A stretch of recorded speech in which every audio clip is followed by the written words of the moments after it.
that with the one state, I do. it's impossible No, with from this I perspective. understand it, and that's why I said it's not going to happen overnight. It's not like, all right, everybody, like it's a one state now. Like that's not how this works, right? Um, but a international commitment in the exact opposite direction has to happen, and it has not happened thus far. Money, Ethan Klein 219. This is what room is this in your? What is happening? I had to move upstairs because there's some shit going on in the basement. So I'm in this depressing bomb shelter esque. Yeah. So first of all, thank you. How are you? I'm all right. How about you? You donated to the Palestinian relief fund as well, and we got a notice from ANERA. They're talking to all the other organizations as well, but we got a notice from ANERA that like some of those funds have already made its way into medical supplies and food in Gaza. So that's great. That is awesome. Yeah. I've been listening to your stream for like an hour, and I like you. I got a lot of shit from Israelis for donating because they're like, oh, it's just gonna go to Hamas. But I don't really. I looked into the charity you picked, and it is really highly rated. So I'm like, I don't really think this is going to Hamas. There's no way. You can't. Well, I mean, the they logistics can steal shit, but it's just food and medical supplies. Yeah, the logistics of it is like also impossible. Like the thing is, you can't even make donations like through to Palestinian charities through like PayPal usually. Like it's already a very complicated process. And it's not just like just for Palestinians in general. The similar structure exists for even like Pakistan, which is like a client state, right? If you were to try to utilize, if you had like anyone that you know that lives in Pakistan and you wanted to give them money, you would not be able to do so. Like it's really shitty. Yeah, and I mean, what choice do you have? They need help, so it's like you just pick the best option and hope that it gets there. But I'm glad it is getting there. Yeah. But yeah, these are I don't also know how authorized. These are also authorized charities by the Israeli government too. Like you can't fucking Oh, operate. that's great. There you go. Yeah. That's even better. You can't operate inside of Gaza without obviously Israel allowing you to operate inside of Gaza. By the way, dude, I got a fucking Air Force ad on your stream, like 3 of them. Yeah.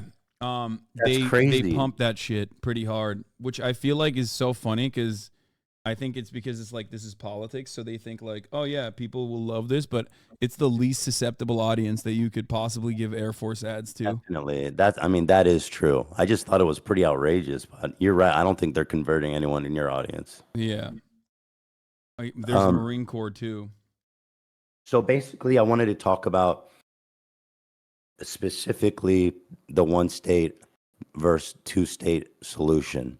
Mm-hmm. And my approach to this when talking about it is purely pragmatic, and I'm trying to be realistic. I think our goals are aligned in that we want peace, a lasting peace, a meaningful peace. I know it seems like impossibly far away, but I do think there are certain starting points that we need to come from and agree on before, expanding out from there. And one of them is this issue. I understand that you are a one state. You don't believe in a two-state solution. I'm assuming I used to be. I used to believe in a two-state solution. I was an advocate for a two-state solution, and I think like there are a lot of other people who also used to be two-state solutioners themselves that have changed their perspective dramatically over the course of the past couple of decades. Due to the settlements and the rapid expansion of settlements. I think Avi Shlaim is like another person that I can immediately call. He is a Iraqi Jew, famous Israeli scholar, part of the New Historians. He's talked about this before as well.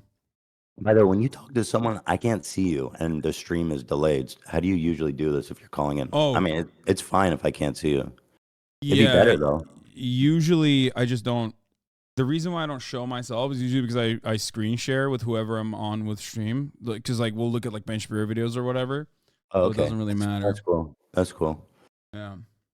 So, first of all, I guess I'll say this: when talking about the two-state solution, I'll agree that there cannot be a meaningful negotiation here without like basically fully dismantling the settlements. And I would even be in favor of offering some kind of, restitution to the Palestinians that were evicted.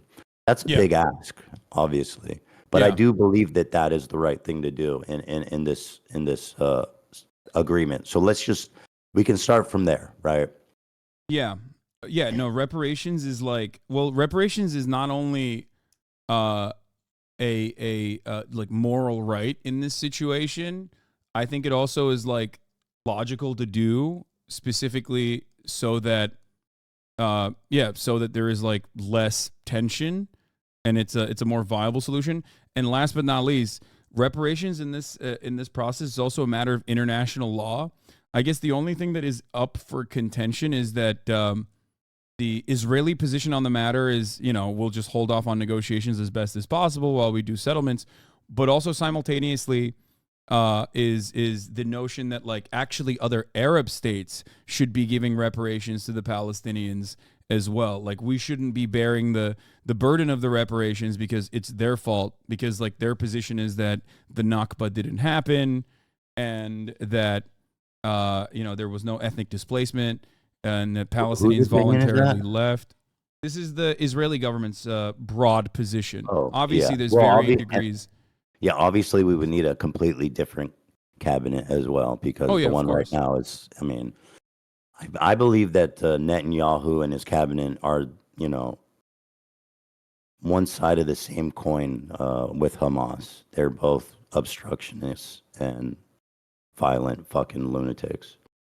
So, starting with all that established, my question to you is this, and again, approaching this from a fully realistic perspective. What do you think would happen in the region that would result in Israel conceding to a one-state solution? Oh, that's a great question. I think one of the greatest things that could happen in a one state solution is that you completely limit, obviously we're talking about like a hypothetical future that is like very far away, but you completely limit Iran's power and exertion of influence over militant factions that are being currently used as a destabilizing force against Israel. The other states are not all that important, with the only reason why I talk about Iran is because Iran is the only regional actor that is like genuinely anti-Israel. They see Israel as an expression of Western influence in the region, and of course they will use, like, they have Hezbollah, another Iranian-backed movement that became a political party as well, as a consequence of like Israeli incursion in Lebanon as well in the civil war. And these are all opportunities for Iran to push back by way of Syria, by way of Iraq, by way of Lebanon, by way of the Houthis in Yemen, that they would not be able to utilize these militant factions if there was a permanent peace solution. So I guess I'll ask the question again because I'm not sure if it was answered directly. But what do you think could happen in the region that would result in a one-state solution? I think that the normalization agreements would continue with the Gulf nation states, and that Iran's influence over militant factions within Palestinian forces would wither away because there would be no necessity for their continued violent emancipatory efforts. And so you're saying that continued normalization of relationship between Israel and neighboring countries. yeah, that was already, because a lot of the neighboring countries are already like they're basically American client states to begin with. Egypt being a great example of this. Like, the Egyptian economy would not exist without America's like tremendous amount of help. Like, we give Israel a lot of money. We talk about that all the time, but we give Egypt even more money than that, right? Like, so Egypt is a great example of this. The UAE and Saudi Arabia, again, regional actors that have their own personal interests in the matter, but like they're not interested in defending Palestinians by any means. Regardless, they are absolutely America's solid allies in the region too. So most of those countries are pretty much designed in a way, like if we're talking about Jordan, directly designed with European influence. Again, another country that's like a holdover state, basically. These are all countries that will go along with the. These are all countries that will go along with whatever America's interests are, as long as America can reinforce its hegemonic power in the region, and genuinely is interested in developing a new relationship with other regional powers. So, I do question the. What's your concern? Let me ask that, because I think Well, that would be better to I understand mean, that. with like Syria, Lebanon, Iran, I believe that this idea that there would be full acceptance of Arab countries of the existence of Israel is pretty idealistic. Do you know what I mean?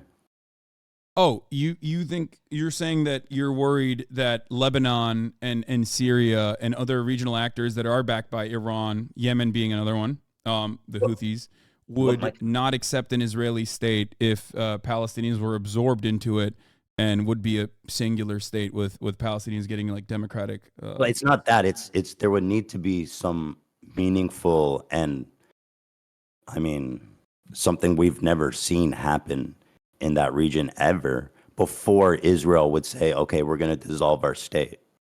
Because that again, you have to.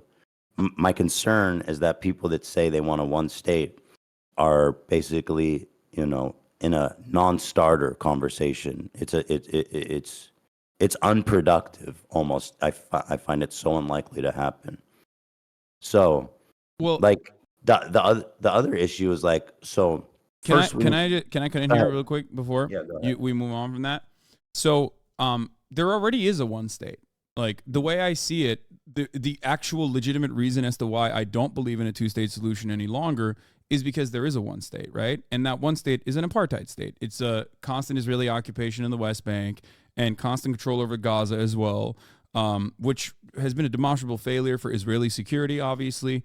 You and I agree on that. But my solution, basically, when I say I want a one state, is it, first and foremost, a moral one, because I do want the end to the apartheid, so that Palestinians can have recognition, it can continue a life of dignity, have autonomy, and participate in a secular democratic process. But the alternative is, the way I see it is like, is it a one state that is an apartheid, or is it a one state that doesn't have an apartheid? And you're so saying it could still be the state of Israel. I don't care what it's called. I have no interest in discussing that. I care more about like human beings that live there.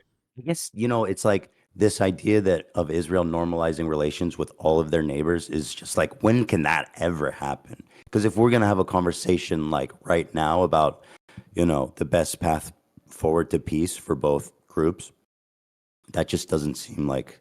And then here's another aspect, is that if you were to basically remove the all the checkpoints and walls and barriers and blockades and all that stuff, and again, I'm not saying it's right or wrong, I'm just coming at it from a very pragmatic perspective. Do you think there would be more or less violence against Israelis? Wait, I'm sorry. In a one state solution, do you think there's more or less violence against Israelis? Is that what you said? Yes. I mean, that's not exactly what I said, but it's close enough. I think the grand scheme of things, it would be less. Where am I coming from this? Why am I saying this? Well, because there are good examples of an apartheid state obviously no longer existing when we look at South Africa, as a matter of fact. But also, on top of that, one thing I want to go back to, you said like Israel's allies, or Israel's like regional enemies are they constitute a threat, right? Well, they still currently constitute a threat. A one-state solution just eliminates like one internal faction that is an ever-present danger. And You're telling me if we were to lift the blockade and the wall around Gaza today, there wouldn't be more violence against Israelis?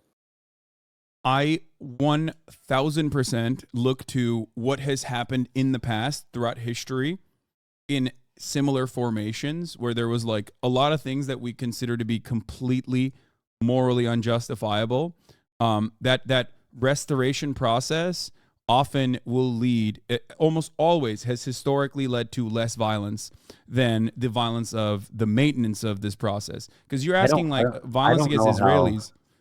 I don't know how useful it is to compare it to like other situations because it does have a lot of unique things. For example, I mean, the government in charge of Gaza, Hamas, is singularly dedicated to destroying Israel and killing Israelis. So how I just don't understand how you can say that removing the wall would result in less violence. Because That doesn't make sense to me. Hamas itself is a mere expression and simply one militant faction amongst the sea of Palestinians, 5 million of them living under the occupation, under the A lot of apartheid regime. Hamas. I know there's a ton of peaceful Palestinians, the vast majority, but there's also a lot of Hamas. Yeah, And no, so if you're an I understand. Israeli, and you see someone saying we need a one state, that's the only solution.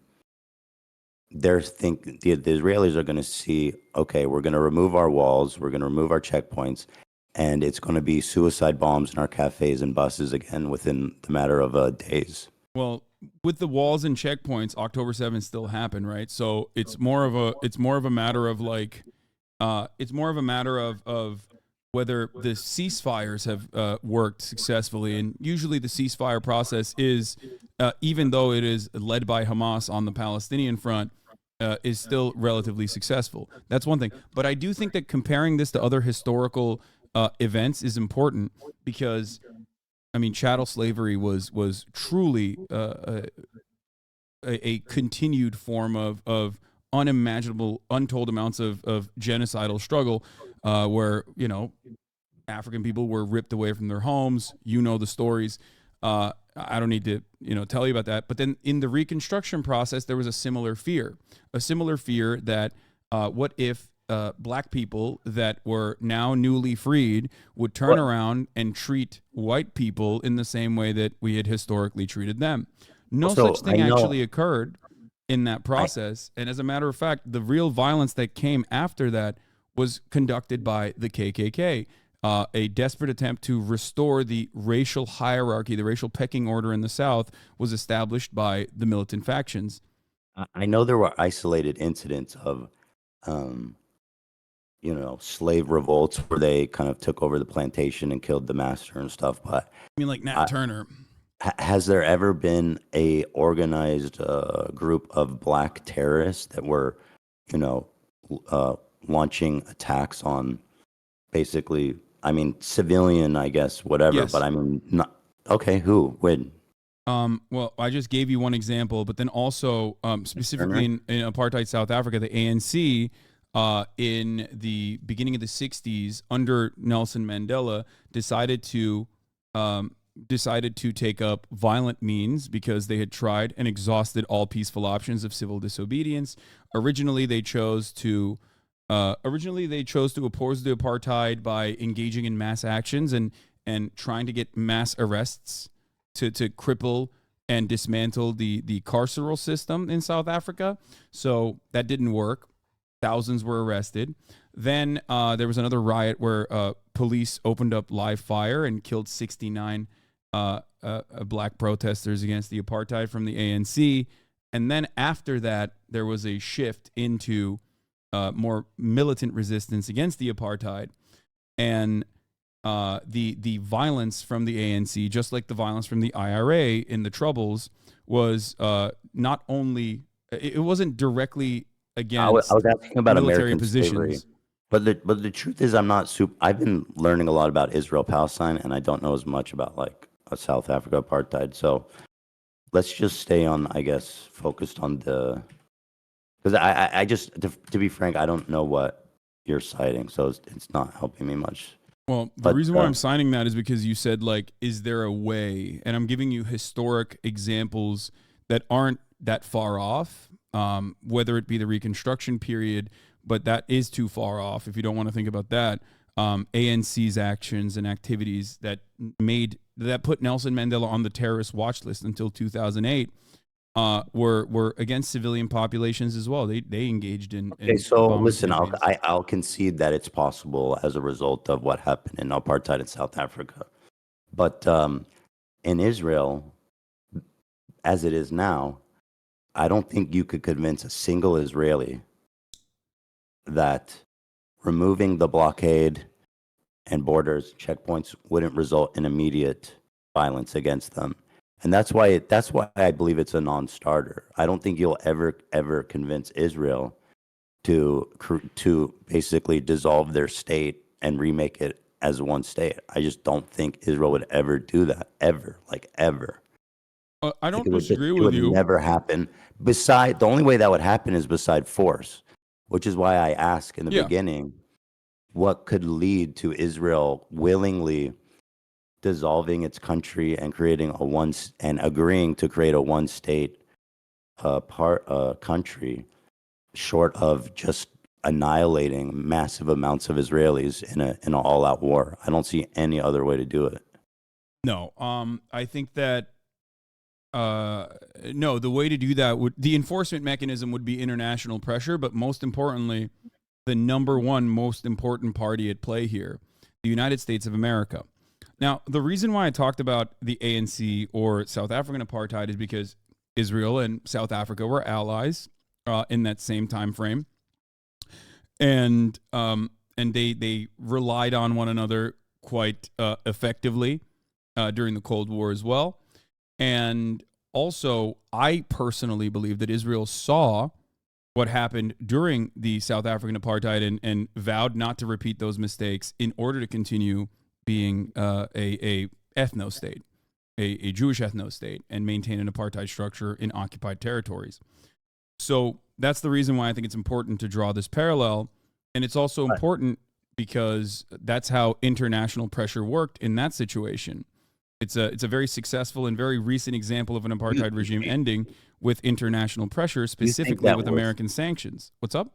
You think with international pressure, Israel would dissolve their country and create a one state? With international pressure, Israel would do anything that, not even international pressure, but just American pressure, Israel would do anything that America wants. I think it's important for you to understand that will never happen. And I say this not from a right or wrong perspective. I'm just saying this from pragmatically. I know Israelis. I've lived in Israel. That will never, ever, ever happen short of all-out war. They will never give up the country, ever. It will never. It's 0% chance. No, I understand that. I know that there isn't a willingness. Here's the counter. Here's the counter from South Africa. You could say in South Africa, the white population was only 10%, right? And even then, the majority, after long and continued pressure campaigns from the international community, actually moved in the direction of ending the apartheid themselves. So that is actually a valid, that is actually a way to counter what I'm saying right now, right? You can just say, well, in South Africa, even the majority white population was on board with ending the apartheid. For one reason or another, whereas in Israel, there's currently no appetite for this whatsoever. It is 73% Jews in Greater Israel. So there's a ton of Palestinians, in West Bank and Gaza and neighboring countries. Yes. But it is largely a Jewish state by quite a margin, which makes it, in my opinion, uncomparable. It's not apples, it's not apples to apples with apartheid South Africa. What do you mean by that? Well, as you said, the white population was 10%, right? Oh, yeah. The white population was much smaller. And this is what Noam Chomsky refers to as like Israel's labor problems being fixed in the aftermath of the first Intifada, Israel relied on obviously the Arab population to do the labor in many cases, like cheaper labor. And after the first Intifada was fought with strikes and stone throwing and the like, Israel moved in a different direction. That's why there's like a new population of a labor force that is often imported in, whether it's Sudanese refugees or whether it's Thai workers that are able to work like a cheap labor force that isn't. I feel like you're not understanding or not understanding. I don't mean to say in a condescending way. I don't mean like that. I just mean like you're not engaging with this idea that Israel will never give up its state short of all-out war and violence. It's not about Israel giving up its state. It's about Israel dissolving the apartheid structure and allowing Palestinians to also be a part of its democratic process. So then that's what and I go do back understand to. that there is an appetite. I do understand that there is no appetite in Israel whatsoever from the 73% Jewish population especially in doing such a thing. I totally get that. There's two considerations here, or three actually. One is the moral one. I think you and I both agree that is like that would be a good thing, right? Ending the apartheid would be a good thing. The second consideration is a matter of international law, and the last one is obviously what this would look like in practice. So when I talk about the morality of the situation, I think you and I are both in agreement. But when we're talking about it in a practical application, you have concerns, but concerns that revolve around Israel not wanting to do this and fighting against it tooth and nail. Right? They will literally, it will never happen. I completely understand what you're saying. I agree that as it stands currently, that the Israeli government would refuse to do this. The Israeli population would not be receptive. Everybody. Yeah, the Israeli population would not be receptive to it. Ultimately, it still doesn't change the reality that this would be an ethno-state, and there's pressure campaigns that could work from the international community that could sway the Israeli. I don't think, dude. You can. It doesn't matter whatever sanctions you can dream of. You're not gonna convince Israel to dissolve their borders. You have to and again, I'm not justifying. I'm not defending anyone. I'm only speaking pragmatically about where do we start talking about this conversation of peace. Okay. Another thing you have to understand is that a ton of the Israeli population are people who escaped the Holocaust. And when they came down there, they bring generations of paranoia and, persecution. And so there is, I believe, a widespread belief held by nearly every Israeli that if the borders would dissolve, if the borders would come down, there would be a massive genocide against Jews. And that they believe that. And I don't know necessarily to what extent that might be true, but I can tell you for sure that that's what they hear when they think one state is basically a bunch of Israelis being massacred. That's what they hear. That's what they see, and that's why it will never happen. Okay, so the paranoia that people have, or Holocaust survivors have, especially, is I guess important for the practical application of the matter, but I'll give you an example of the government moving in a direction that the people actually don't want the government to move in at the behest of the United States. So, or even sometimes moving in the direction that people don't want it to move in, but then still engaging in it. Like the rapid settlement expansion is something that is often contentious and has been very contentious throughout time. Government doesn't really factor into considerations like what the broader liberal Israeli society thinks about the matter. They just keep building the fucking settlements and populating these areas, right? And the opposite has happened as well. In a time when, according to the Israeli Democratic Institute polling, I believe 80% of the Israeli Jewish population believes that there's no need to consider Palestinian lives. In the last siege in Gaza, the government has taken steps that some people would find to be inappropriate in opening up humanitarian corridors so that you can bring in supplies. Defense Minister Yoav Gallant was asked the question in the aftermath of the first day of the Rafah border opening so that they could bring in trucks and trucks of supplies into Gaza. They were asked, why are you doing this? To which Yoav Gallant responded with, what can I do? America told me I have to do this. In 2021, Joe Biden called up Netanyahu. What's up? Letting humanitarian aid through Rafah crossing, comparing that to dissolving your sovereign border. Come on. No, of course. It's not a one-to-one comparison at all. I'm simply stating that something as minor as that, all the way to ending a siege is entirely up to the United States and what the United States is letting Israel do and allowing it to do. What pressure could the United States exert over Israel that would be so powerful that they would say we have to dissolve our country? First of all, I don't believe that this would be a dissolvement of Israel as a nation state. It would simply allow the Palestinians that are currently under occupation to be also a part of the democratic process. And it also would not happen overnight either. But if you're asking me the question, it's sanctions. It's the shutting off the money faucet. It's shutting off bombs. I mean, we were just looking at it. You said you were watching the stream earlier, so you probably saw this already. But like, we shipped two different, I think mobile. We shipped two different mobile Iron Dome trucks into Israel. We are consistently shipping in Mark 84 rockets into Israel so that they can directly use this on the offensive, by the way. Like, this is not even a defensive weapon that they have. This is specifically so they can engage in offensive posturing in the Gaza Strip.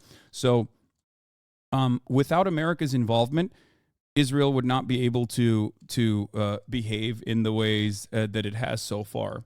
America could just as easily tomorrow, with one phone call, turn on, call Bibi Netanyahu and say, enough, cut it out, you're done. Joe Biden has done this in 2021. Even Ronald Reagan has done this in the past.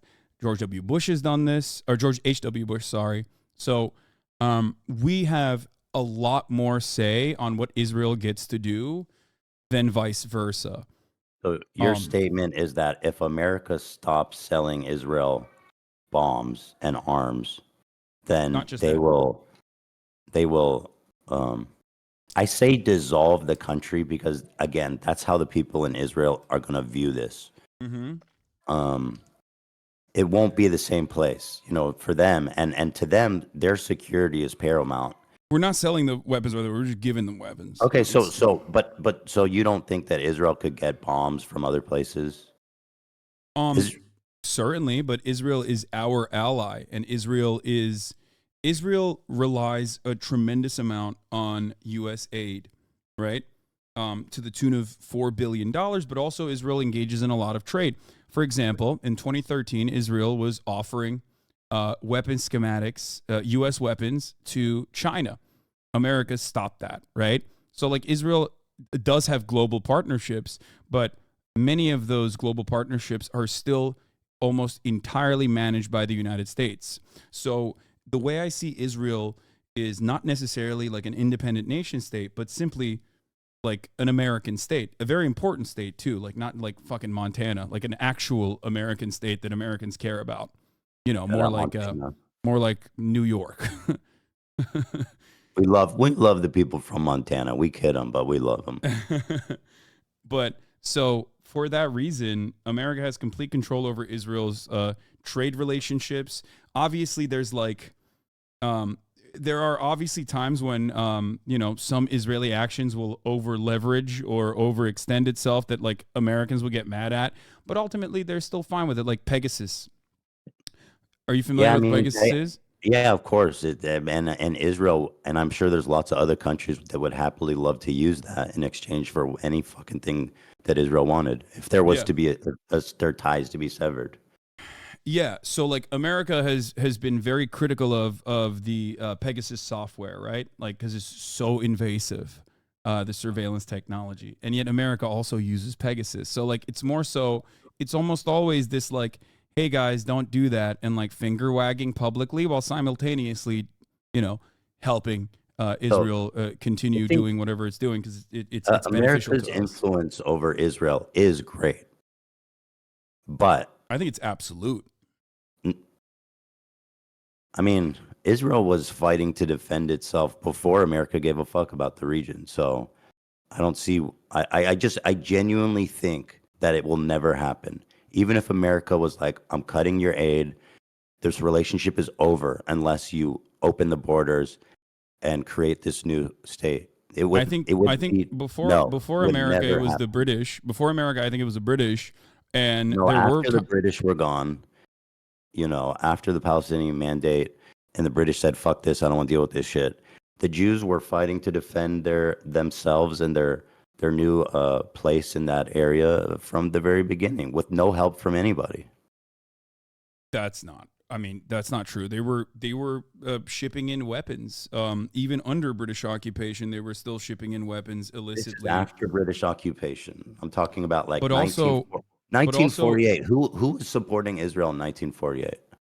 so the Haganah, Irgun, and Lehi brigades that were at that point almost always considered like a standing army during the Nakba were fighting against predominantly Excuse me. villagers with like that had been disarmed by the British. The Zionist brigades at that point, even before England pulled out, even before the British pulled out, were being trained by the British forces. While the other side was being disarmed by the British forces. That's why there was an asymmetry to the violence even then.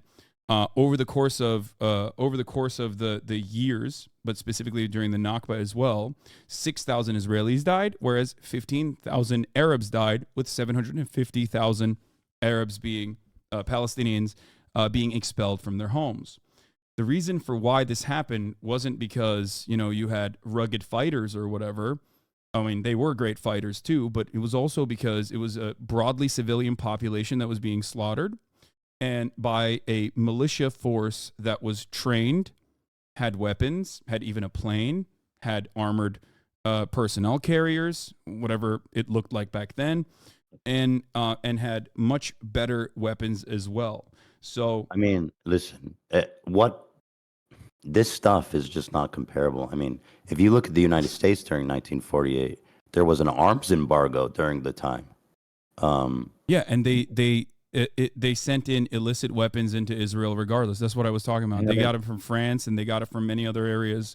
can you Um, provide a source on that? Because that's yeah. not how I understand it went down.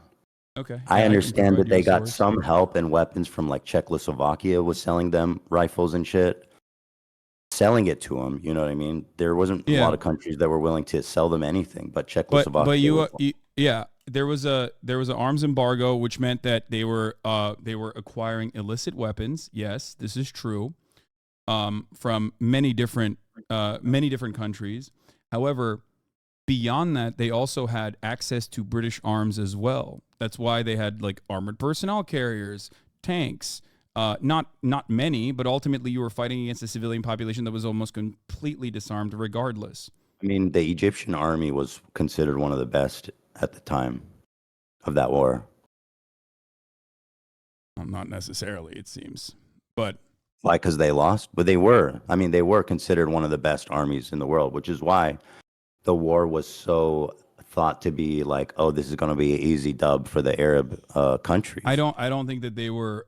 I do not think that they were a like a really good standing army at all.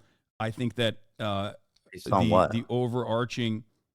I don't know if you're talking about 1948 or if you're talking about 1967. 1948. I'm talking about 1948 war. Okay, there was no. I think there is a little bit of confusion with what you're saying because what you're describing sounds like 1967 because in 1948, like the Egyptian army that you're referencing in 1948 is not like a serious one. There's No, I'm no. talking about 1948. I think Egypt was considered like a military power, especially in the region, and a fairly well trained army. But I think we're kind of to go back to the original point, so I don't want to drift too far off topic here, is that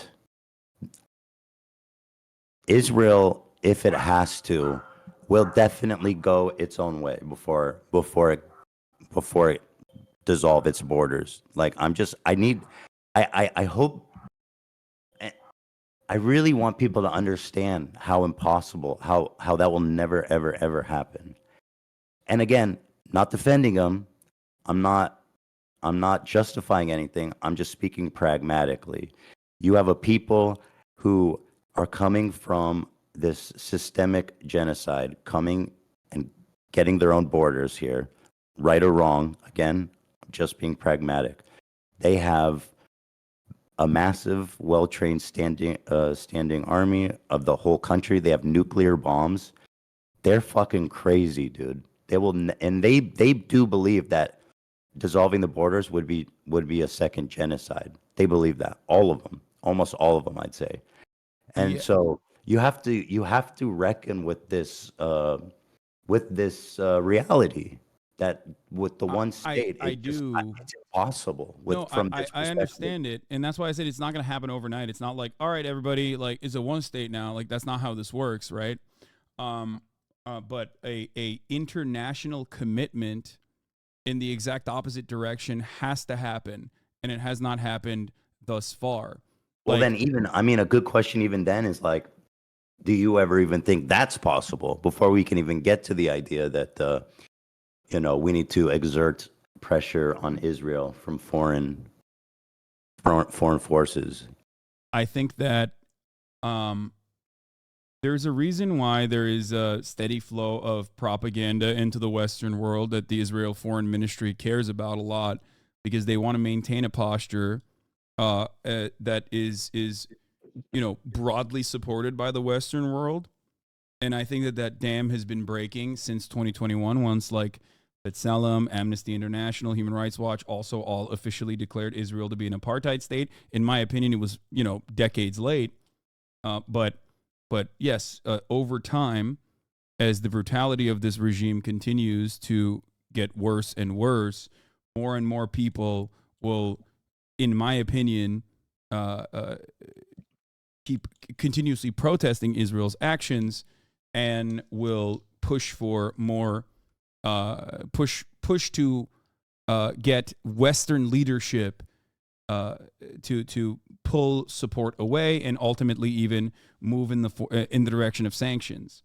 This kind What of kind of timeline are we thinking here? I'm not entirely. I don't know. I don't know how long this will take, but I won't stop I fighting prefer it for it. doesn't go on that long. It sounds like that's a really long plan. Well, there's not really. I mean, the inverse of this is also a really long plan, and the really long plan revolves around Israel continuing to like slowly but surely engage in pogroms in the West Bank, turn a blind eye to it, or directly arm the settlers like Itamar Ben-Gvir has been doing, and continue to push Palestinians in the West Bank further and further away, with the ultimate goal of like maintaining an ethnic cleansing and ethnic displacement campaign in parts of Gaza, maybe even annex further and further, because like everybody fully understands that there's no way to like eradicate not just Hamas, but just like a means of violent resistance. So if it's not Hamas, then it's Hamas too, right? Hamas in and of itself was not a real entity that was even remotely popular in its formation, moving away from a charity group, an Islamic charity group that like literally was getting funding from Israel as well, to an actual militant group in 1988, to one that switched over to start using suicide bombs on civilian targets in the aftermath of 1994. The one thing I learned about Intifada. Hamas, because it's easy to look at Israel and look at all the obstructionists to peace. I mean, Rabin, I think it was Rabin that was executed, right, by a fucking psychotic. And they were so close. They were so close to peace. But Hamas actually rose to prominence in opposition to the PLO peace talks. That is why they came out, is literally to derail the peace talks. So and they went out. You're right. You're absolutely right about that. Hold on, they went out and they started suicide bombing cafes and buses on a weekly basis, a daily basis, and they were successful, frankly. So Hamas, from their inception, has their singular goal is to not have peace, but to basically, there's no compromise for them. It's only kill everybody there, remove them all. You know what I mean? So let me explain this to you. This is actually, we are very close to having the exact same understanding of the situation. So the reason why I brought up Hamas and its founding charter in 1988, which is like expel all the Jews, like kill all the Jews, or whatever the fuck they said, like the radical, violent shit that they said in their founding charter, is because Hamas, out of all of the militant factions that some were violently resisting against the Israeli occupation, some of which were actually interested in a peaceful solution, like the one that you just mentioned with Yitzhak Rabin, the PLO, Yasser Arafat, the official recognition that that there was peace negotiations that would finally feature Palestinian voices at the table, changed a lot of Palestinians' minds on the issue. So Oslo in and of itself was already a non-starter agreement, in my opinion. A lot of Palestinians felt like that was fucked up. Like the conditions that were offered in Oslo were completely inconsiderate to the needs and demands that Palestinians were making. However, the two-state solution in that time frame, going from Oslo to Camp David,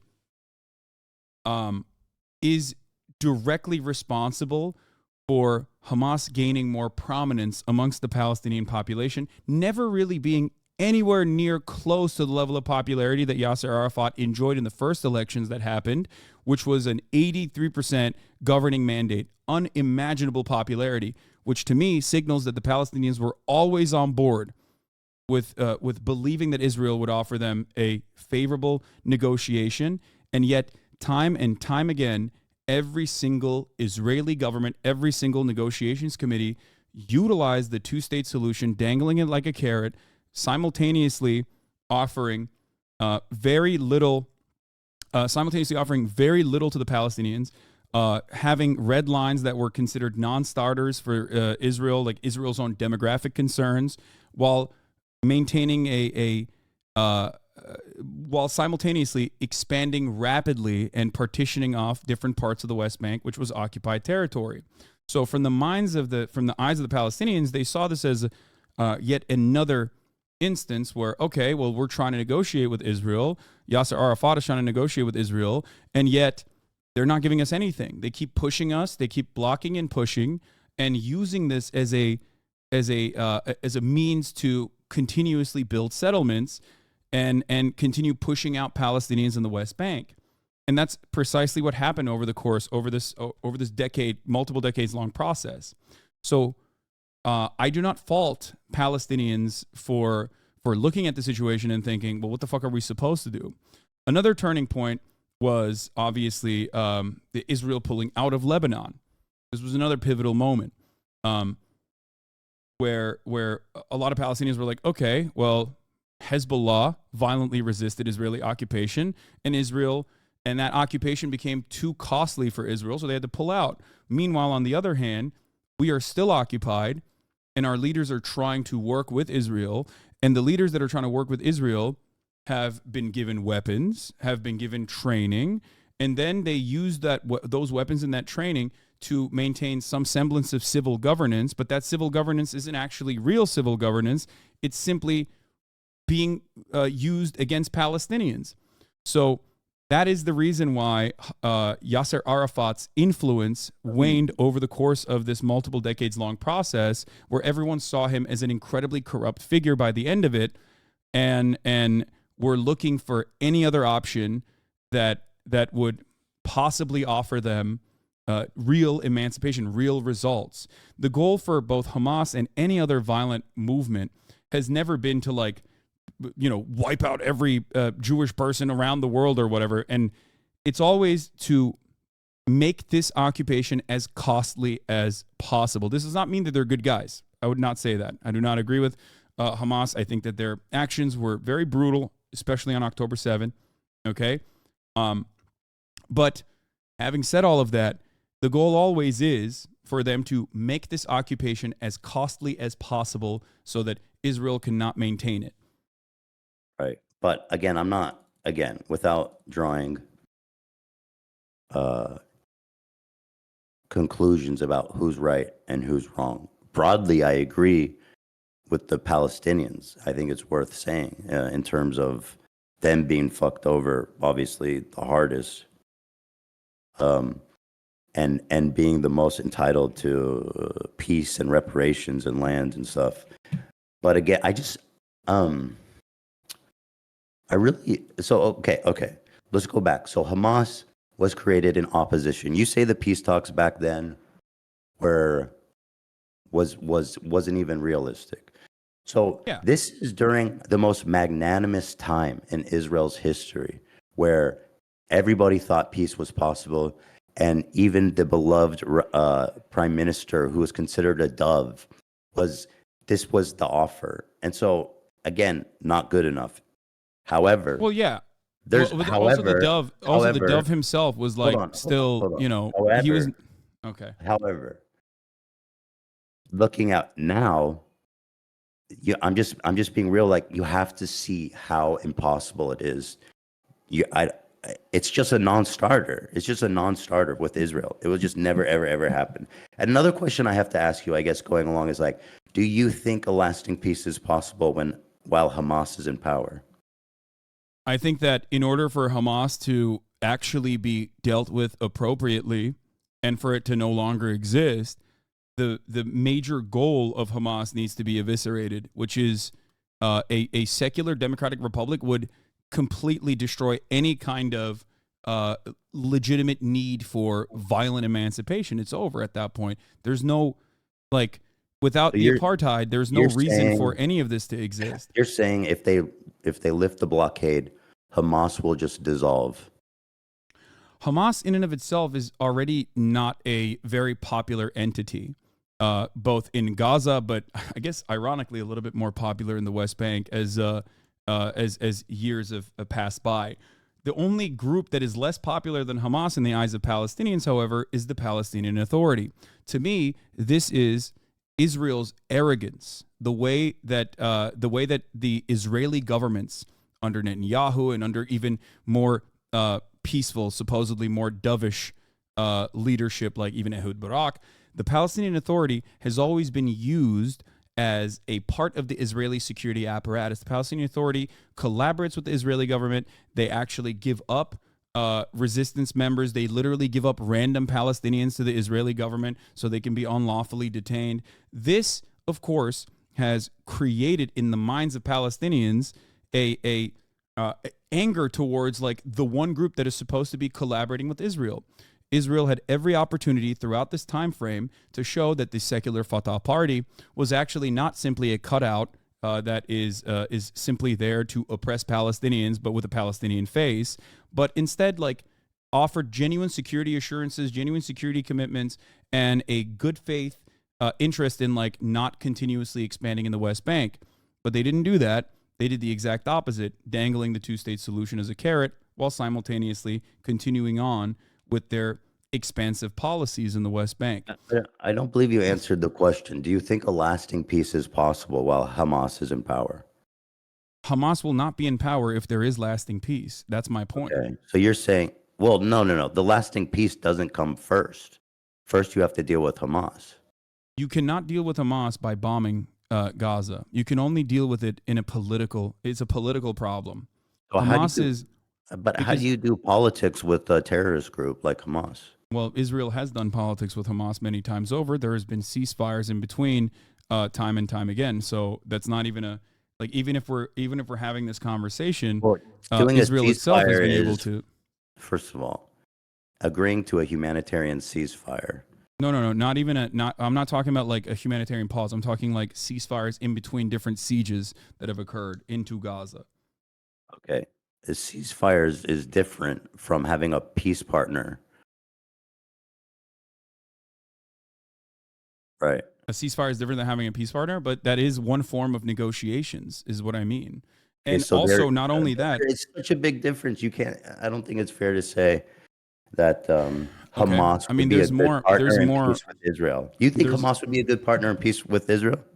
No, I do not. I do not Okay. believe that Hamas would be a good peace partner with Israel. I also do not believe Israel is a good peace partner for Palestinians in general. I think that that is Sure, the we most agree. important We part about that. agree. We So, agree. so But here's the again, thing. But here's the thing. Hamas in my and of itself. thesis, just again to draw it back to that, is that the one state solution will never happen, and starting from there is a non-starter. That's my thesis. But go ahead about Okay. Hamas. So here is what is important to understand. And this is not just my assessment. This is the assessment of the likes of Norm Finkelstein as well. And it's backed by actual sentiment expressed by Likud party members, but of course Benjamin Netanyahu too.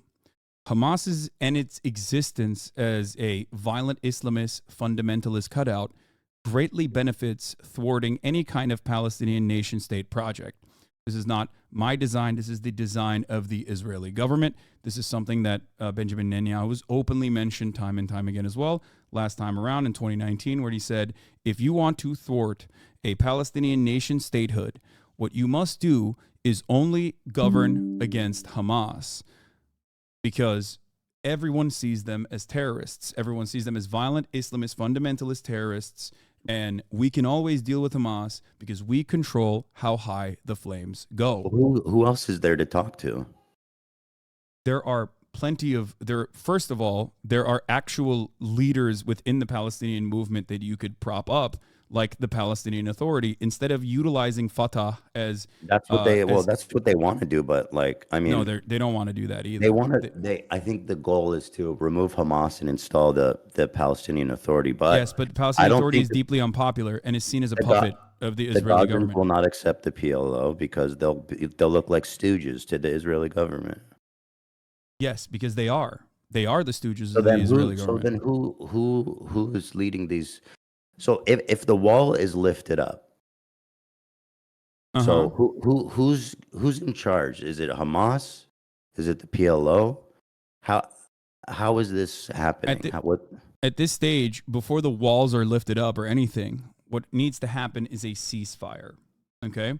So that there can be an actual continued negotiation to release the hostages, right? That's number one. First and foremost, hostages need to be released.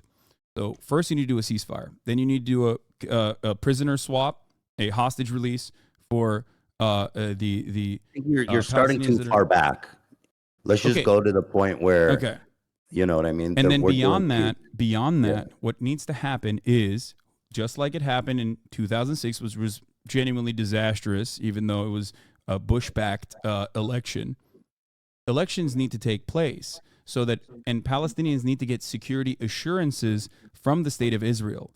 Israel has to show good faith for the first time in since its inception, so that Palestinians can have a normal political process and be able to actually vote for a group of individuals that would lead them in civil governance without worrying, without becoming a militant faction. In this process, I do not believe that it would be Hamas that wins out. Most Palestinians do not consider Hamas to be good at civil governance in general. They are not as popular as Israel makes it seem they are. They're simply the only option the Palestinians seemingly have in retaliating violently against Israel in times when Israel violates the ceasefire protocols by doing a steady maintenance of the apartheid structure that it maintains. Anytime Sheikh Jarrah is raided, anytime Al-Aqsa is raided every year, anytime there's a Flag Day protest that occurs in Jerusalem, like these are all incredibly violent expressions of the apartheid regime deliberately turning around and stoking the fires in the West Bank against people that have no legal recourse, against people that are led under military mandate. I agree with everything you're saying, And but to go that back to is to go back to the original point, don't you think it's more likely? Like, I think this is infinitely more likely, even though it's very difficult, especially now. But to remove all the settlements, just fuck all of them off, those scumbag freaks. Give it back to the Palestinians, and you can do the security assurances and the negotiations and all of that while Palestine has its own sovereign country. And like I think in the original I think idea, that's there was more even going to be violent. there was I going to think be a that that's more violent than a one state. Like, you think Israel would be able to successfully take out 471,000 settlers living in the West Bank, and you think also that another Israel could you think 300,000, almost 300,000 more plus living in East Jerusalem as well, which is occupied but now also permanently under Israeli rule. Look, do like you the you think that fully integrating the populations would be less violent? I yes, don't I I do. just Dude, there's no way. Like all it takes is one thing. We've seen this time and time again in the history of this region. Like it just takes one thing of like a bunch of psychotic Jewish fundamentalists going and doing horrible fucking acts, and then the Palestinians respond by doing horrific acts, and then you got to all out. It takes so little to create all out war. I It's so agree. little, dude. So I little. agree, which is why there needs to be an international presence and a steady steady pressure to ensure that that there is political pressure applied on specifically the Israeli side to ensure that there's a lasting peace process. This has happened time and time again. It happened in the dissolution of the apartheid state. It happened with the Good Friday Agreement that ended the Troubles, and it always will happen, because I believe that no matter how much we fight, I think peaceful solutions are our natural state. We want to fucking coexist with one another. And the example I always use is when you look at Europe, right, which is a borderless utopia now, like the EU, the European Union, there's freedom of movement.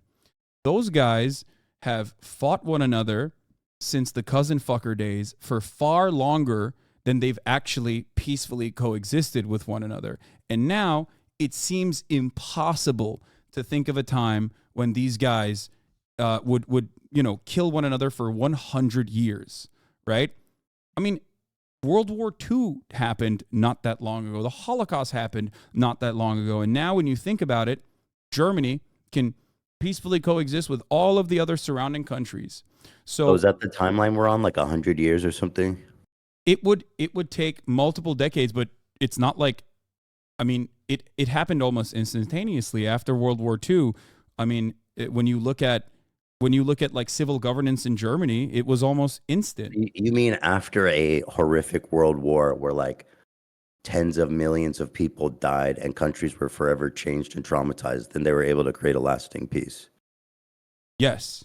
And that And does so not and happen. so That what's does the not need to parallel? happen. Okay. No, I'm And saying so even in a situation like that, you what's can the find parallel to peace. the Middle East? Even in a situation like that where millions died, right? Millions, tens of millions died, you can still find lasting peace almost overnight. And that is What I'm saying, bro, what I'm precisely what I'm saying is that the, that's precisely what I'm saying. It's perfectly reasonable to assume. It's perfectly reasonable to assume, as long as there is international pressure, and that there is accountability and control, and a again a committee designed specifically to dish out punishments for war criminals on both sides, according to the International Criminal Court, when there's a Truth and Reconciliation Committee in a similar capacity to the aftermath of World War II, and there's reparations afforded and a right to return to Palestinians, there will be no need for violence. This has happened in the past, and it can happen again. It seems unlikely because we're very conditioned to thinking like, oh, what is going on right in front of my eyes is exactly how things have been in my lifetime, and it can never change. Except it absolutely has changed, and it absolutely can change, and it will change. I And think that's that why I use other historic examples like I mentioned, Ireland or the ANC and apartheid South Africa. I These think happen in our if you lifetimes. look at peace in Europe, I think this was possible from rising from the ashes of a ruined continent where unspeakable horrors that people didn't even think were possible occurred, capped off with a nuclear bomb. And by the way, Europe, the characterization of Europe as a utopia is interesting. But I want to say this. You saying sanctions against America or sanctions against Israel, you think would influence Israel to drop their borders. How have sanctions against Russia been going? Thank you for saying that. Russia is a foreign adversary that has always positioned itself with the full knowledge that support from America, or support or a trade relationship with America is always on an uneven footing, right? So Russia, as an economic power, has never had to rely on America being able to meddle in their affairs in any meaningful capacity. Sanctions against our enemies, our foreign adversaries, oftentimes do not work. As a matter of fact, it's a means to galvanize the existing regime and its brutality. It doesn't work against Iran. It doesn't work against Israel Russia. Israel can forge the same alliances. No, you it think can't. China and Russia and North Korea and whoever the fuck else gives a fuck? You know what I mean? No, it can't. I don't think so. It can and it would. I don't think so. Okay. Especially because look at the quality of life in like a North Korea, for example. If you're permanently isolated from the rest of the Western world, right? It's not something that Israelis that are used to like a relatively comfortable existence, especially like one that with such close association to the Western world, would ever be on board with. Dude, Israel is extremely resourceful. They've proven that from their inception. There's no way they will ever drop the border of their sovereignty. It will never ever happen. I understand everything you're saying, and I think what you're saying is interesting about, like, potentially over a long span of time strengthening diplomatic ties with the neighboring countries and stuff. I guess it's possible, in like 50 or 60 years, that the landscape could be so vastly different than it is now, that maybe if I were to be there and see it then, I could be like, okay, maybe this can work. But as of right now, looking at the situation, I can tell you, as someone who's lived in Israel, as someone who knows tons of Israelis, it will never happen.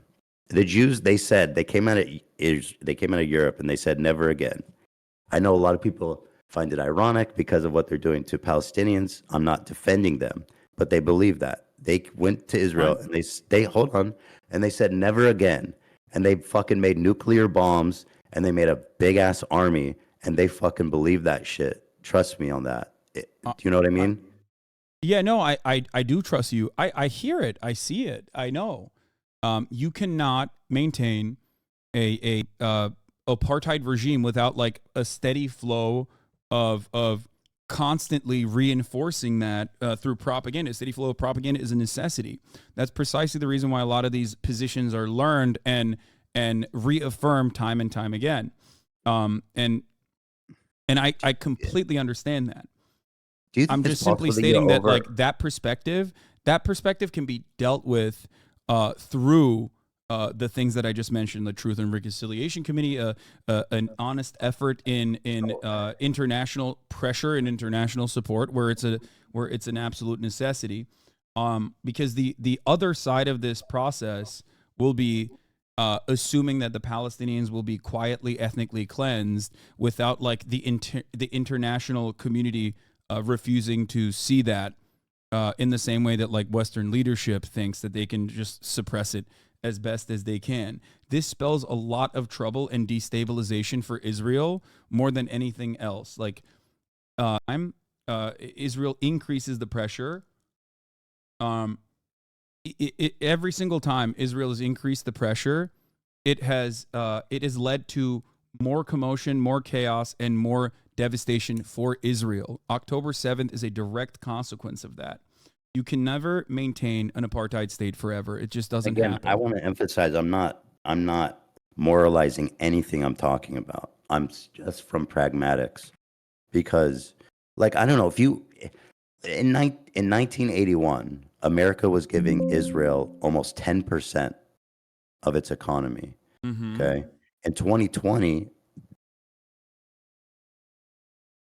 the current aid they're getting is about $4 billion. Is that right? It's more than that, but I mean, just the I let's think just say, the military aid alone is $4 billion. Yes. okay, that's 1% of their economy. Yeah. That's 1% of the economy is massive, especially when you're thinking Not about enough for them to fucking remove their borders.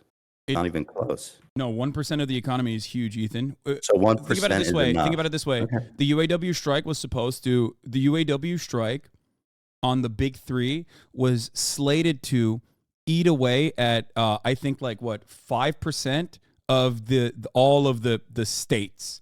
Like that would have been devastating. It would cause economic collapse. And sanctions don't mean just like the direct aid. Sanctions don't mean like direct.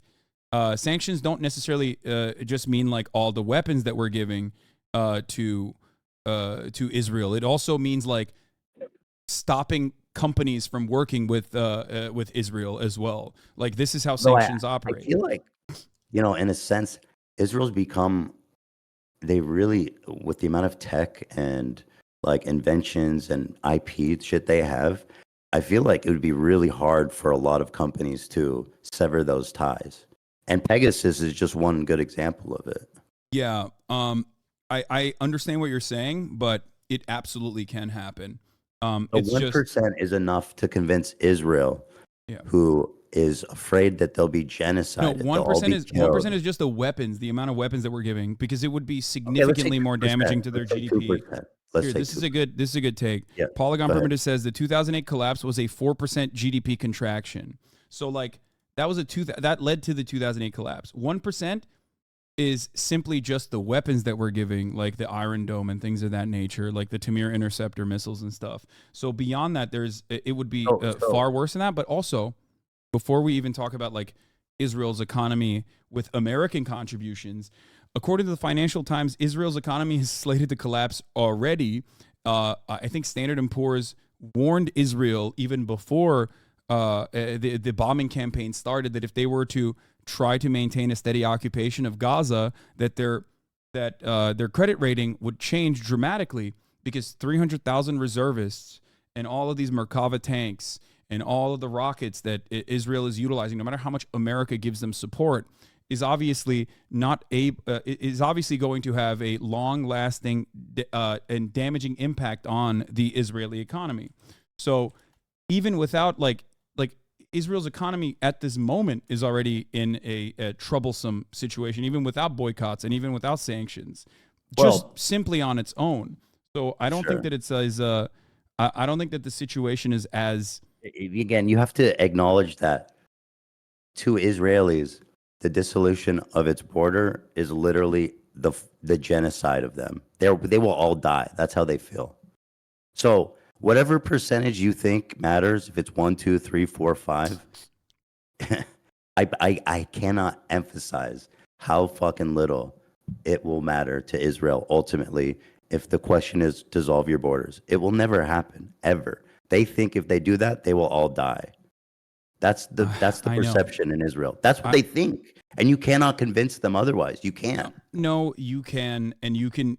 I think you can, especially because, like I mentioned, have you been to Israel?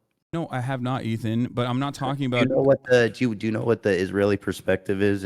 I do. I do talk to my Israeli counterparts. I've talked to Ofer Kasif. I talked to. Have you lived through daily suicide bombs in cafes and bus stops? Or as a matter of fact, I have. I grew up in Turkey, but that's a different point. Okay. Yes, I have experienced that 100%. Okay, in Israel. So no, not in Israel, but in Turkey, I have. I know. I'm talking about Israel. So, okay, fair enough. You've experienced that in Turkey. Do you think that you can understand without being there and without living there, like that you can convince them otherwise? I don't understand I don't understand where that confidence comes from. How you can make the that confidence statement. comes from my belief that the morally just thing. Like, I will always unflinchingly support the morally just cause, right? No matter what happens. If we talk about the practical application, yes, there is going to be people that are resistant to that. Maybe even people who want to engage in acts of terror against that on the Israeli side, especially. But ultimately, these are solvable problems because I look at the material realities on the ground. Without American support, Israel, without Western support, unconditional support, and trade, Israel would not be able to maintain an apartheid regime, just like South Africa was not able to maintain its apartheid regime. And as long as there is more pressure from the West, this will most likely change if America finally does the righteous thing for once in its fucking life. Now, having said that, okay. By the way, and I just need to make this clear because you keep saying that you support the moralistic thing. I support the moralistic thing too. I'm talking pragmatics here. I'm telling you that the one state is a non-starter. That's my point. The pragmatism I don't have chat open. I don't know what people are saying, but I can only imagine the fucking psychotic take. Well, don't pay attention to what people are saying. Don't pay attention to what people are saying. If there's people watching this who are just seething, I'm just telling you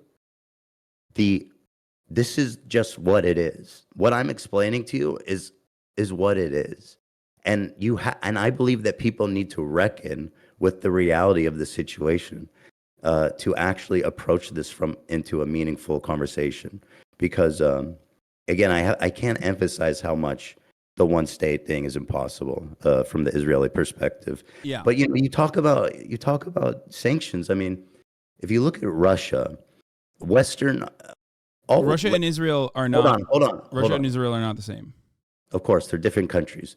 Western leaders, they all predicted there would be a total collapse of Russia's economy, but all that happened was it made them more nationalistic, it made them more resolved, it made them basically search out new partnerships. And I don't think that there's any evidence that Israel would be unable to do the same things.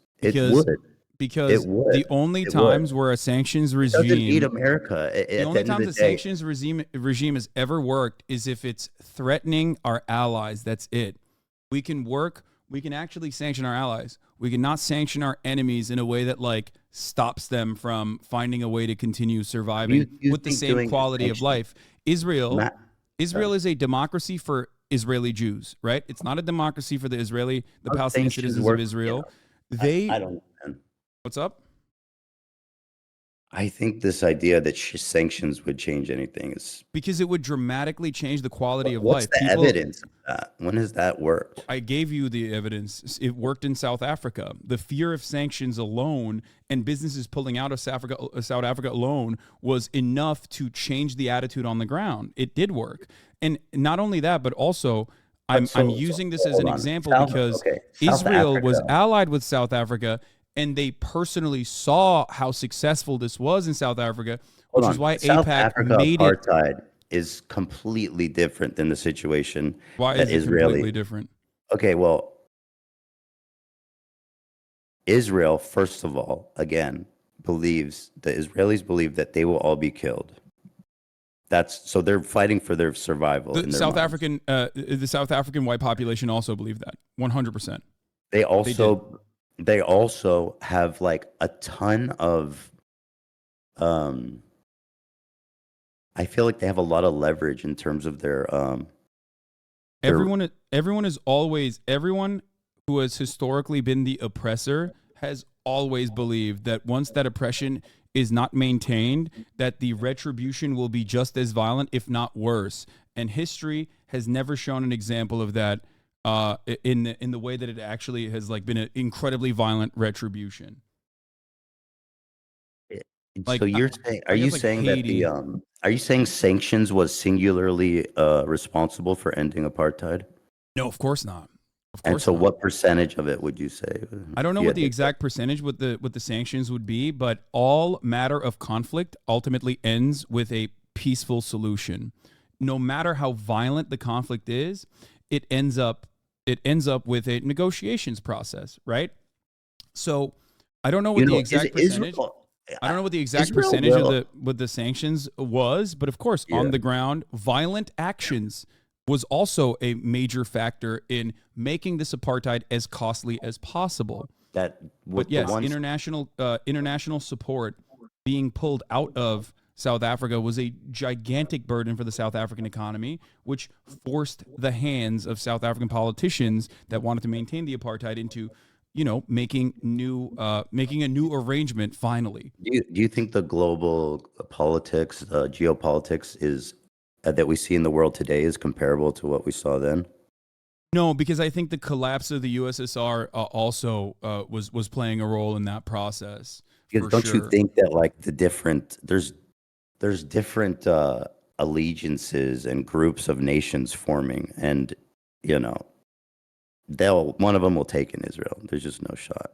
The China, idea Russia, North Korea, the idea that someone they'll might take partner in up. Israel is insignificant in this circumstance. You know why? Because the quality of life that Israel has afforded to at least Jews inside of Israel proper is one that people do not want to take away. This is the major difference. If you live in a country like Russia, your government is already positioned against America sanctioning you before America even sanctions you. So you can withstand sanctions. Israel, on the other hand, has never considered the quality of life shift that would be seismic if there was Western sanctions upon Israel. It's just like it's untenable. There's no way out of it. There's no like, oh, we'll just like deal with China and then China will defend us while we still They'll maintain get the same arms. They'll quality of sell them life. arms. They'll you know what I mean? No, I'm not saying that there aren't. There'll be a valuable exchange of goods, ideas, IP, weapons. You know what I mean? Yeah, Like certainly. and by the way, Israel, I say this because people really need to understand how much they think that if they dissolve the borders, they will all be killed. They will use a nuclear bomb if they have to. Yeah, that's ridiculous. It's like saying we can't fucking raise taxes on the wealthy because like they'll just pull out and go somewhere else. Like that's How is that? nuclear holocaust being an option in this situation is like a ridiculous one. Like that's not. I only say it because the only way I see this happening is a all-out war. That's the only way. And Israel, in that case, if they were on the back end of losing an all-out war, they would use a nuclear bomb. By the way, as far as the apartheid regime goes, I believe Israel was one of the countries that actually continued to support South Africa through the embargo. I know that they had a but it joint. didn't work. It didn't work, right? Like at the end of the I'm day, not defending Israel. I no, know Israel. I'm not saying this to defend Israel. I'm saying it didn't work. They had a joint operation with the South Americans to build nuclear bombs. I know they love them. Thank you. So I'm not. No, that's not what I meant. The reason why I mentioned that is because South Africa had allies as well, but they lost Western support. And when you lose Western support, you cannot. Israel's not gonna give them. Without alone, Western support, it's not enough support from nations to make a significant. No, it difference. is. It 100% is. If you are maintaining pressure on an ally, their economy will crumble so fucking fast that they will never ever be able to withstand it in the same way that a foreign adversary can. A foreign adversary can greatly diminish their quality of life because their quality of life is already not up to standard if you compare it to like Israel and the many benefits that Israeli citizens have and enjoy. That is a genuine political problem. That is a major political problem, which is why people will say sanctions only work on allies. They don't work on foreign adversaries. Like Israel, the Israeli population would not in a million years take a massive seismic shift in their quality of life. A lot of people would fucking probably straight up leave. They would. That's you what don't I mean. understand. No. They would take the seismic shift. They would. That's the thing that you don't understand. They would. And you know what I mean? They would. I know. People underestimate what the fuck Israel means to the people that live there. My point is always this: if BDS wasn't a genuine threat that Israel noticed and thought was like a legitimate threat, they would have not. What does BDS. South Korea have to do with the conflict? No, boycott, divestments, and sanctions on the state of Israel. Oh, okay. Just BTS I do stand them. Yes, we stand BTS. Don't get mad at us, please. But BDS in and of itself was originally. I've been throwing them up too. BDS, good. boycott, divestments, and sanctions, which is controversial because like sometimes there are sometimes it does over leverage, overextend itself for sure, and like goes after like random fucking groups and whatnot, but like as long as it's like steadily maintained, um, boycott, divestments, and sanctions is a successful way to apply pressure to Western governments to apply pressure to the state of Israel, just like it worked against apartheid South Africa. And that is precisely the reason why, because it worked against South Africa. Wasn't the sole reason, first of all. It wasn't. One Of of course many. it wasn't. One of I never many. said it was, but it But was a again, major you're reason. using it as an example, like a silver bullet, like that. Yeah, they did sanctions, so apartheid ended. It's just not the same thing. Well, the I mean, reason why I'm Israel. using that Anyway, as an I think we're example, going on and on about the sanctions too much because the thing is, I guess we're at a bit of an impasse in that, like, on one hand, looking at the two-state solution, I understand, there's so many fucking settlers now, and the government in charge of Israel has Netanyahu basically and his cabinet have gone so fucking far, have done so much damage to the cause of peace by encouraging and arming these psychotic freaks that are out there, the settlers. Fucking, they are real villains. So it does seem, Israel they have removed settlements before, but not nearly that much, obviously. And so, I mean, the only time they removed settlements was in 2005 when they pulled out of Gaza, and then they resettled those people in the West Bank. right. So like that had happened. That was a big political move too that a lot of people were upset about. So I don't know. It's tough because both options seem so fucking far-fetched because of the damage that's been done by Netanyahu's cabinet and him in the West Bank.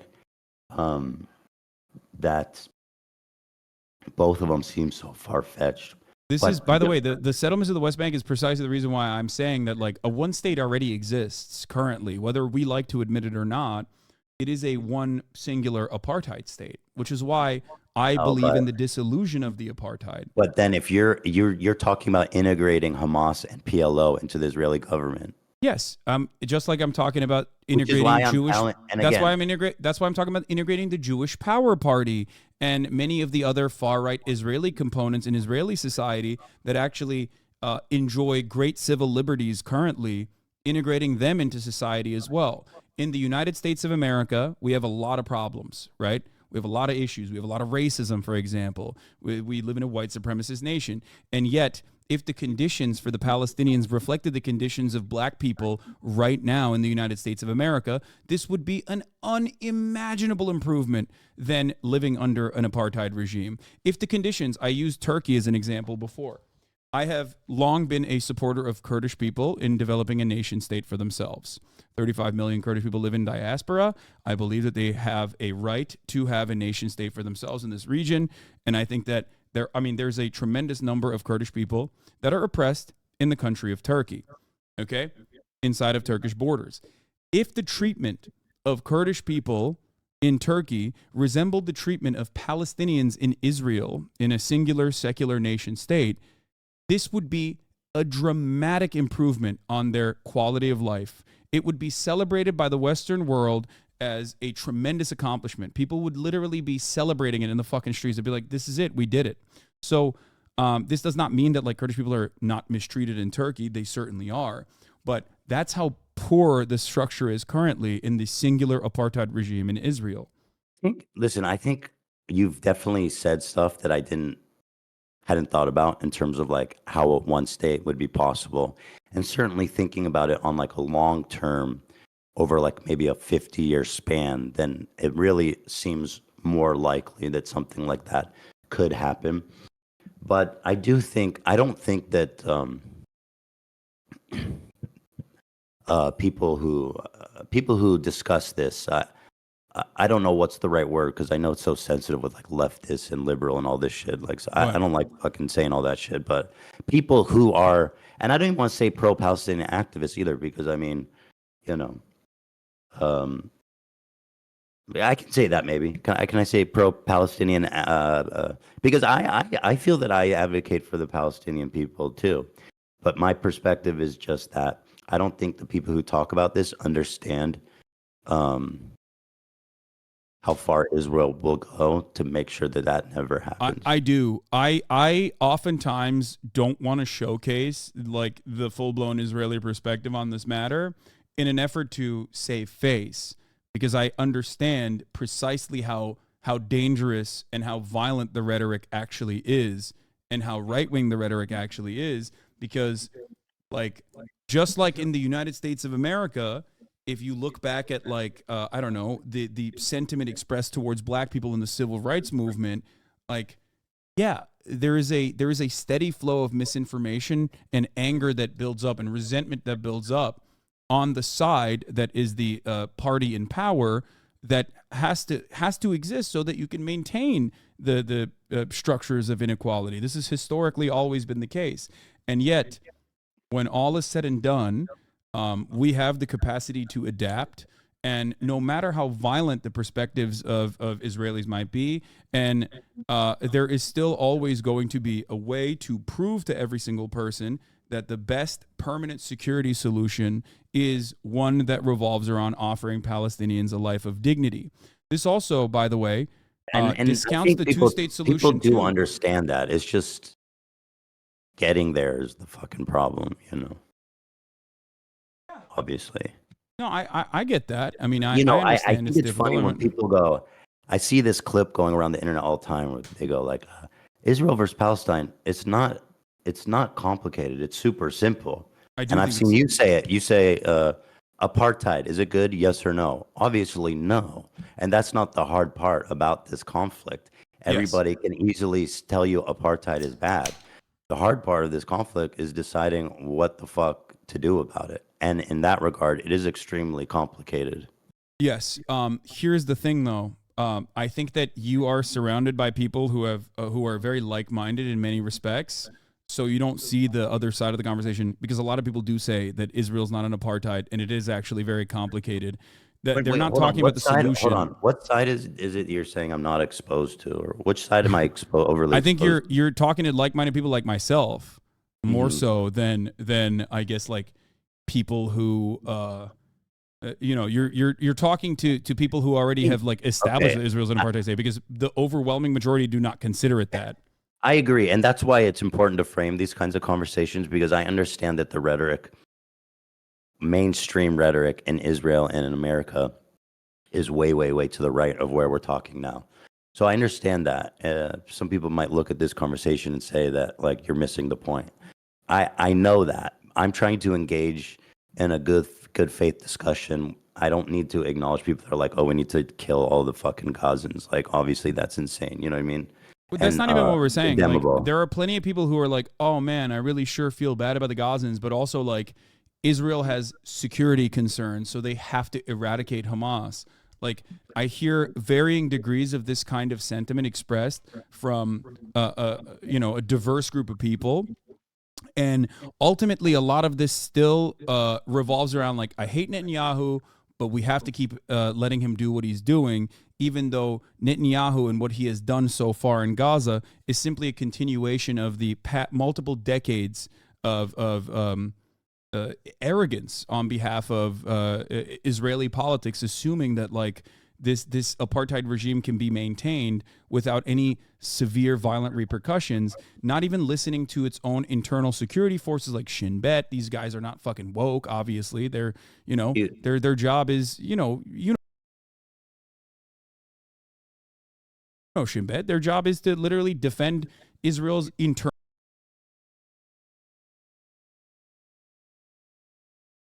security. Like, when you have former leaders and also current existing Shin Bet members tell the Netanyahu government, hey, stop fucking over people in the West Bank, because this is going to cause a major collapse. This is becoming a security issue, to which the Netanyahu government responds with, you're fucking woke, shut the fuck up. The deep state has infiltrated Shin Bet.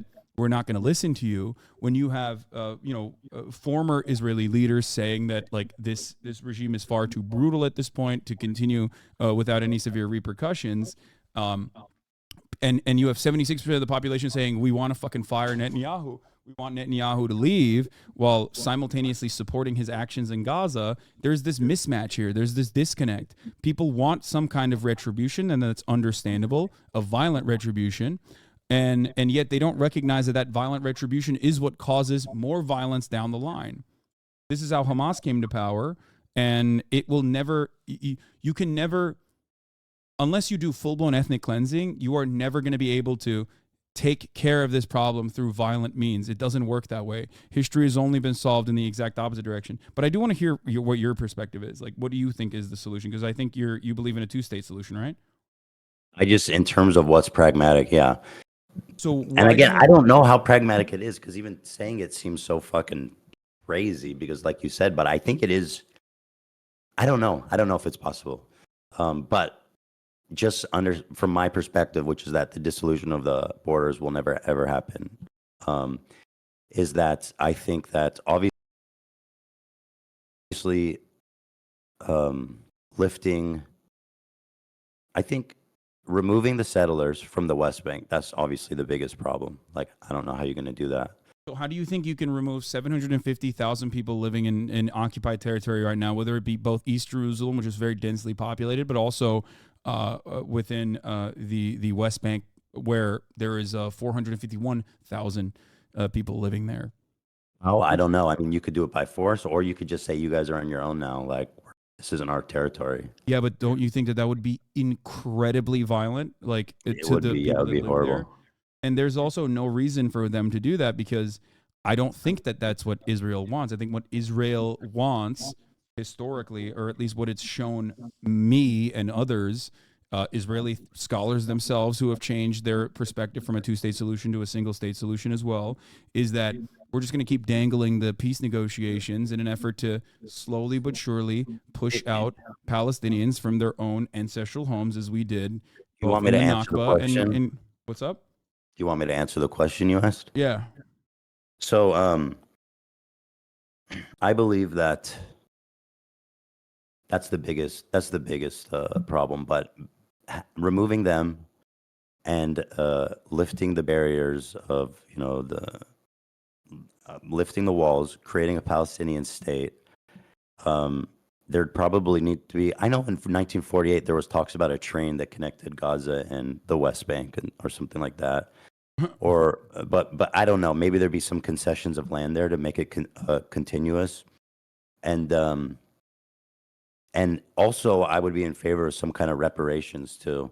Now, again, that seems far fetched. It does seem far fetched. I give it. It's granted, but like, it's so hard. It's equally hard for me to. It's harder for me actually to imagine Israel ever conceding. Do you think So it Israel would sounded. concede to a two-state solution then? I mean,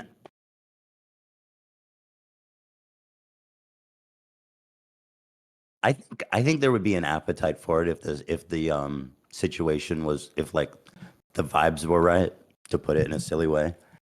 Like, if there was a fair duration of peace and goodwill talks. If you go back again to Arafat and Rabin, even though a lot of Palestinians, I'm trying not to chew gum. A lot of Palestinians were not happy with it. But if you can go back to 1948 and make more concessions, I don't know, man. I don't fucking know. I don't know. They both seem so far-fetched and difficult, if I'm being honest. Because Yes. the settler situation just ruins the whole fucking thing. There's just too many settlers. Yeah, I don't there know. are 750,000 total, but 450,000 just in West Bank alone. Do you want to know the number of settlers that existed in the West Bank in 1977? What was it? 7,000. So, and in the Yeah, 90s, that only increased to like what? I don't know what the exact number was. Hold on, I'm going to look this up really quickly. So, let's see, 1990 number of settlers in the West Bank. In the West Bank in 1988, by 1988, hold on, what is the number of settlers in the settlements of the West Bank, according to the Palestinian Central Bureau of Statistics? Wait, what is this? Number of settlers in Israeli settlements in the West Bank region by 1986. By 1986, the West Bank area, excluding Jerusalem, was 60,000. By 1990, it was 88,000. And then if you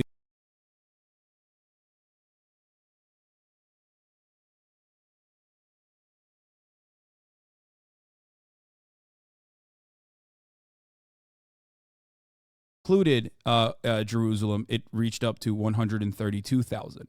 So in the 1990s, this number continuously grew to 100,000 to grow and grow and grow, and only continued to go through this peace process. Starting the peace process is around 88,000, and I guess like now arriving at 456,000 in the West Bank, and then 232,000 in Jerusalem. So when you look at these numbers, the Israeli government really fucked up. I mean, they didn't fuck up. I know it was by design. I know it was by design. They want to. It's easier for them to claim all that land if people are been living there and they're established, and like, you know what I mean, because it's harder to do it. That's why they did it. So, and in this process, this was, of course, this process was also done deliberately to destroy contiguity in the West Bank. That's why West Bank was partitioned off into 3 separate areas, A, B, and C, and of course, control over the areas that even Palestinians live in is also disputed. Israel took over more than 80% of the West Bank in this time frame, 80%, by saying these are this is a matter of military necessity. B'Tselem has a really helpful guide on this if you want to look at it as well. They have like an interactive map that you can scroll throughout time to see it. And in that process, they set up checkpoints. In that process, they set up 2 specific highway systems where Palestinians could only go on certain roads with a tremendous number of checkpoints versus Israelis could go on all the other roads. And right, I know, it's horrible. It's apartheid. It's crazy.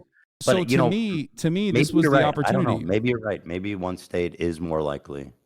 Maybe I can see it, but like, I just have a hard time reconciling that. But the way that you explained it definitely does make me think that it could be possible over a long period of time. So it would have to be it'd have to be 50 years from now, and we didn't nuke the whole planet, and somehow there's been a period of relative peace and calming of tensions and stuff. I can see it. I can see that. But that starts in good faith, and there's always going to be people who want to fuck that up. But even if the one state, there's still going to be these radical, fundamental settlers there that the Palestinians are going to want to fucking kill, rightfully, right? Or I mean, I don't killing people isn't right, but there's going to be fundamental Islamists. No, there's exactly, absolutely. Yeah. You're right about that. Except there are.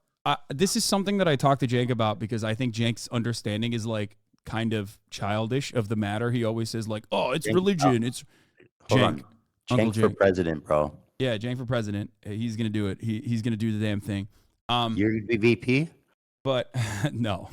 But well, I do have I could actually technically run for president. He can't because I'm an American citizen. He's not. He's not he's a naturalized American citizen.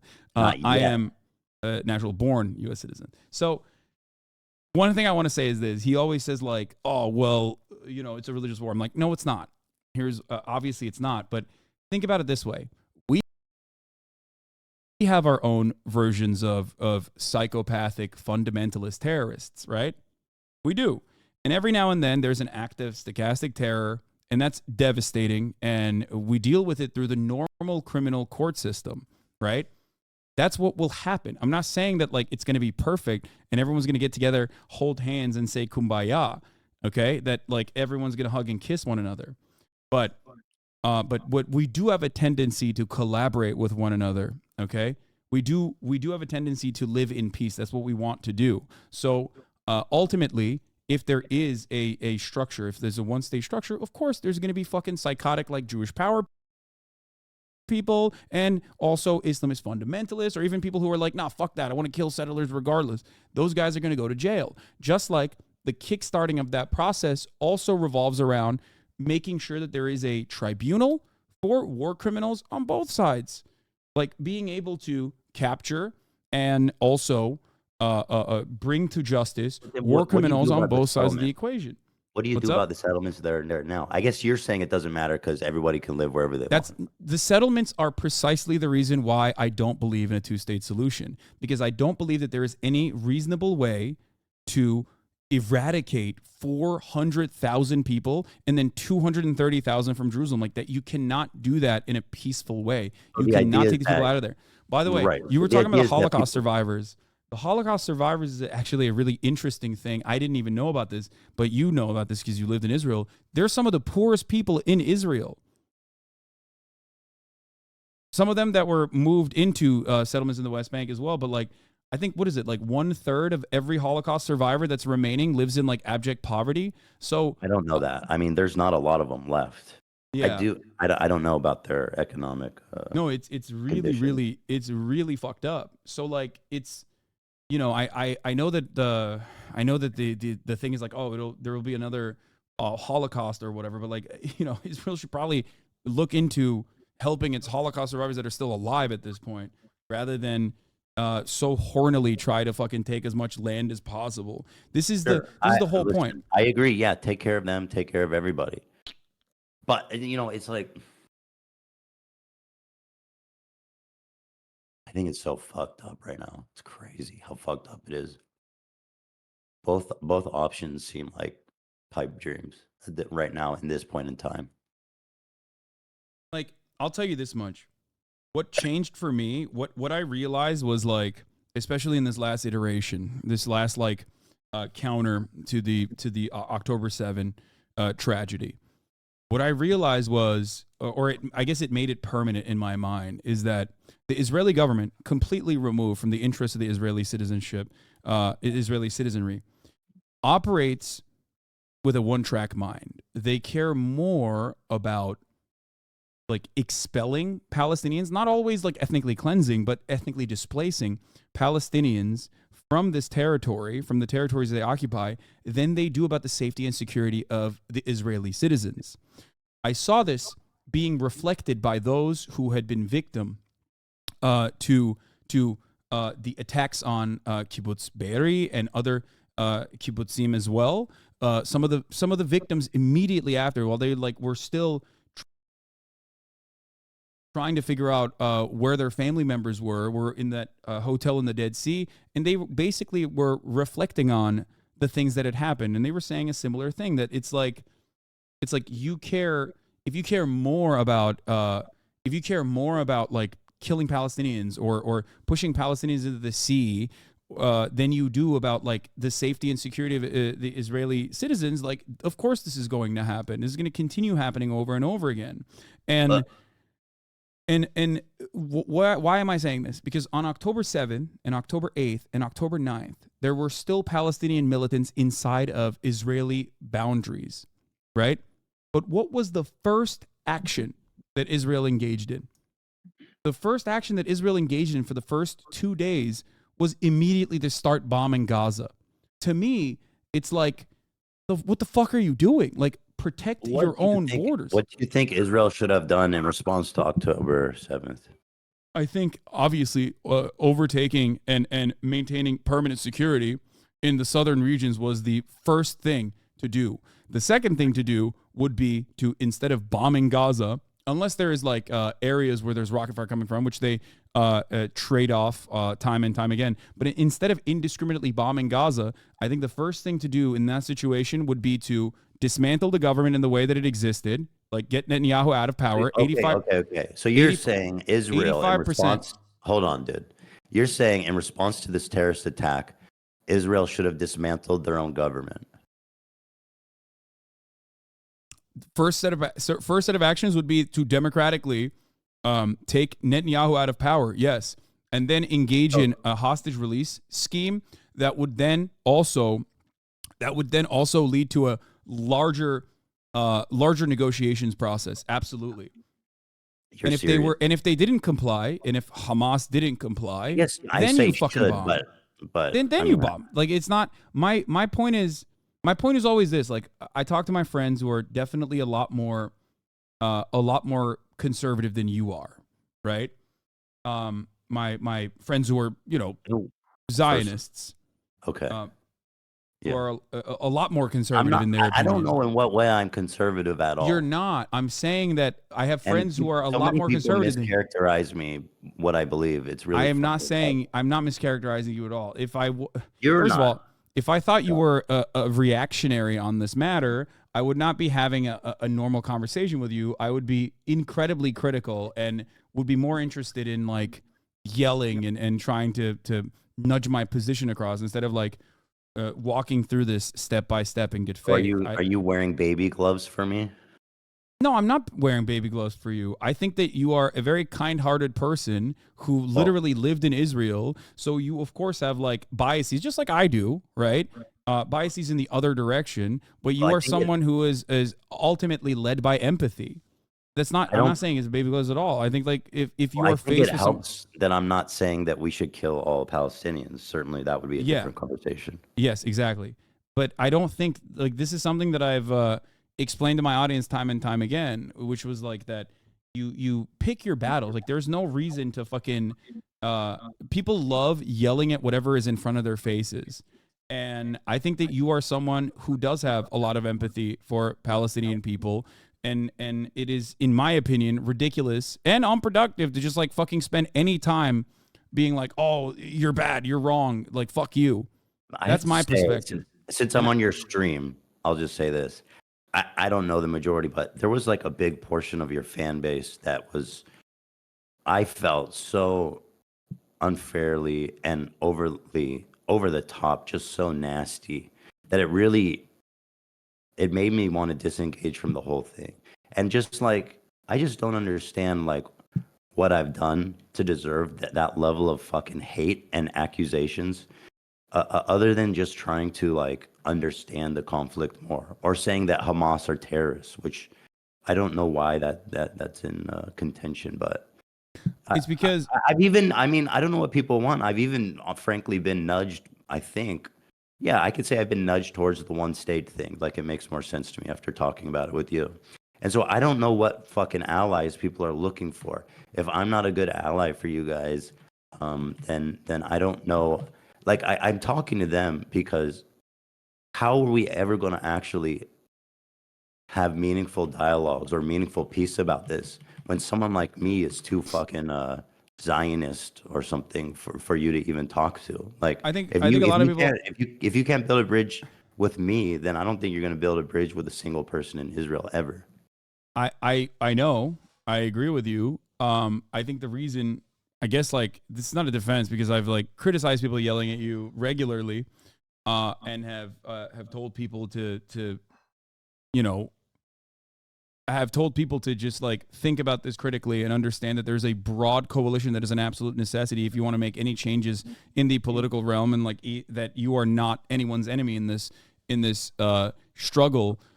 I've repeated it time and time again. I told like I don't spend a lot of time in Discord, but I have nuked I've my seen you own. say that, and I I've nuked appreciate my it. own Yeah, Discord yeah. I before, appreciate what you've said. and Certainly.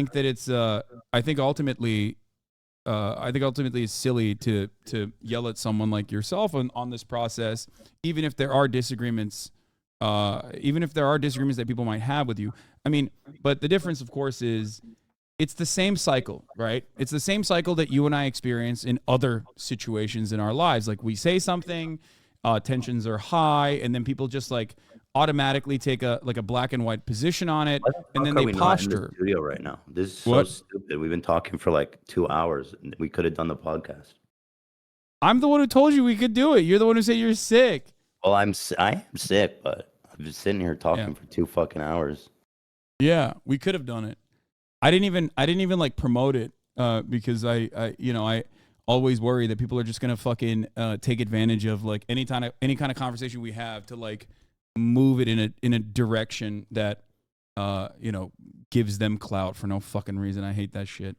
But So I think maybe I would like to pivot maybe to talking about the from the land to the sea, and maybe trying to explain why, from the perspective of Israelis and Jewish people at large, that they see yeah, this as a problematic thing to say.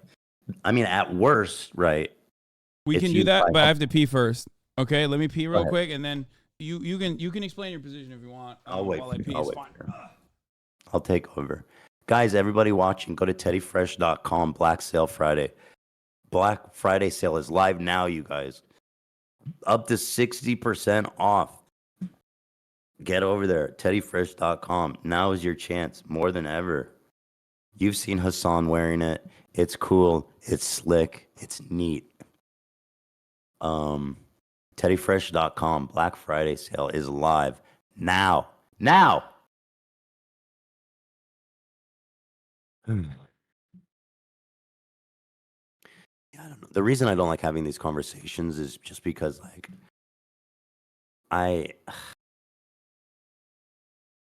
dude, it's just not worth it for all the fucking bullshit about, like, the amount of hateful shit I get. And, like, I feel that I'm really, I try to be really open-minded and, like, open to new ideas. Obviously I'm not perfect, but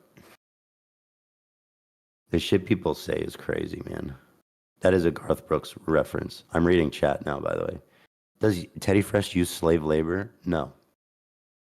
All of our factories are certified humane.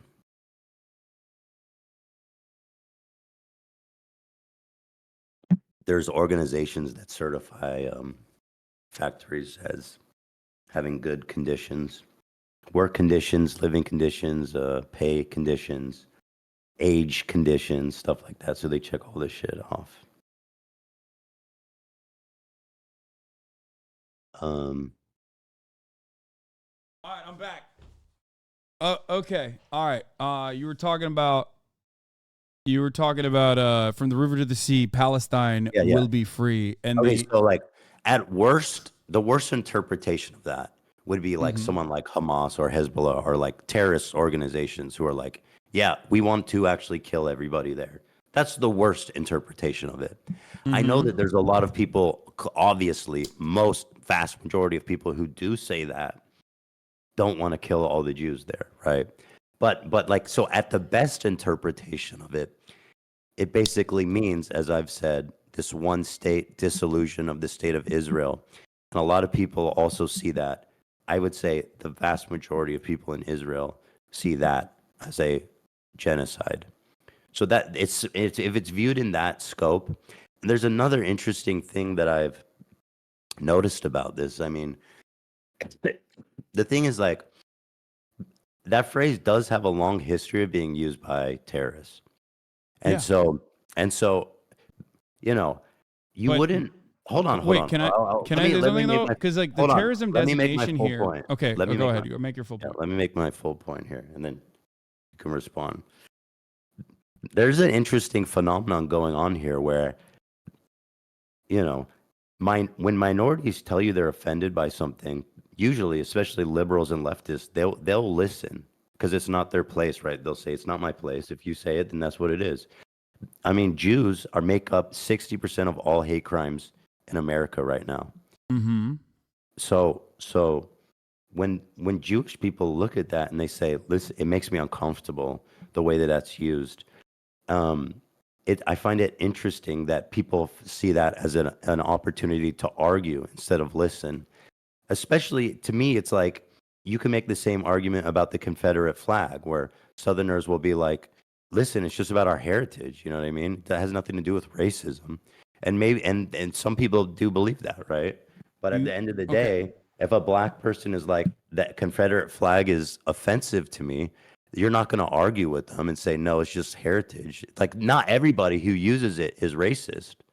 So then, you know what I'm saying? Like, it just doesn't seem fair. I know, but okay.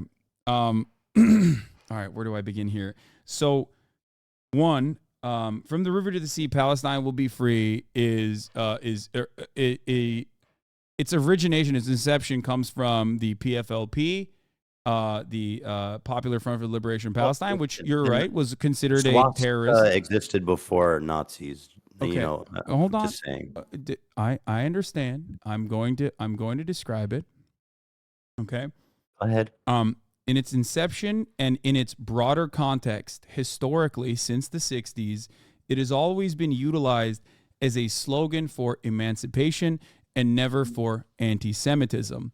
The reason why It was Hamas adopted co-opted it, though the by a reason why, hateful yeah, the organization. reason why Hamas Yeah. co-opted it when they had 3% support as opposed to the PLO, which had 83% support, right? What's Hamas support now? Alongside the PLO was because it was the slogan that was the slogan for Palestinian emancipation.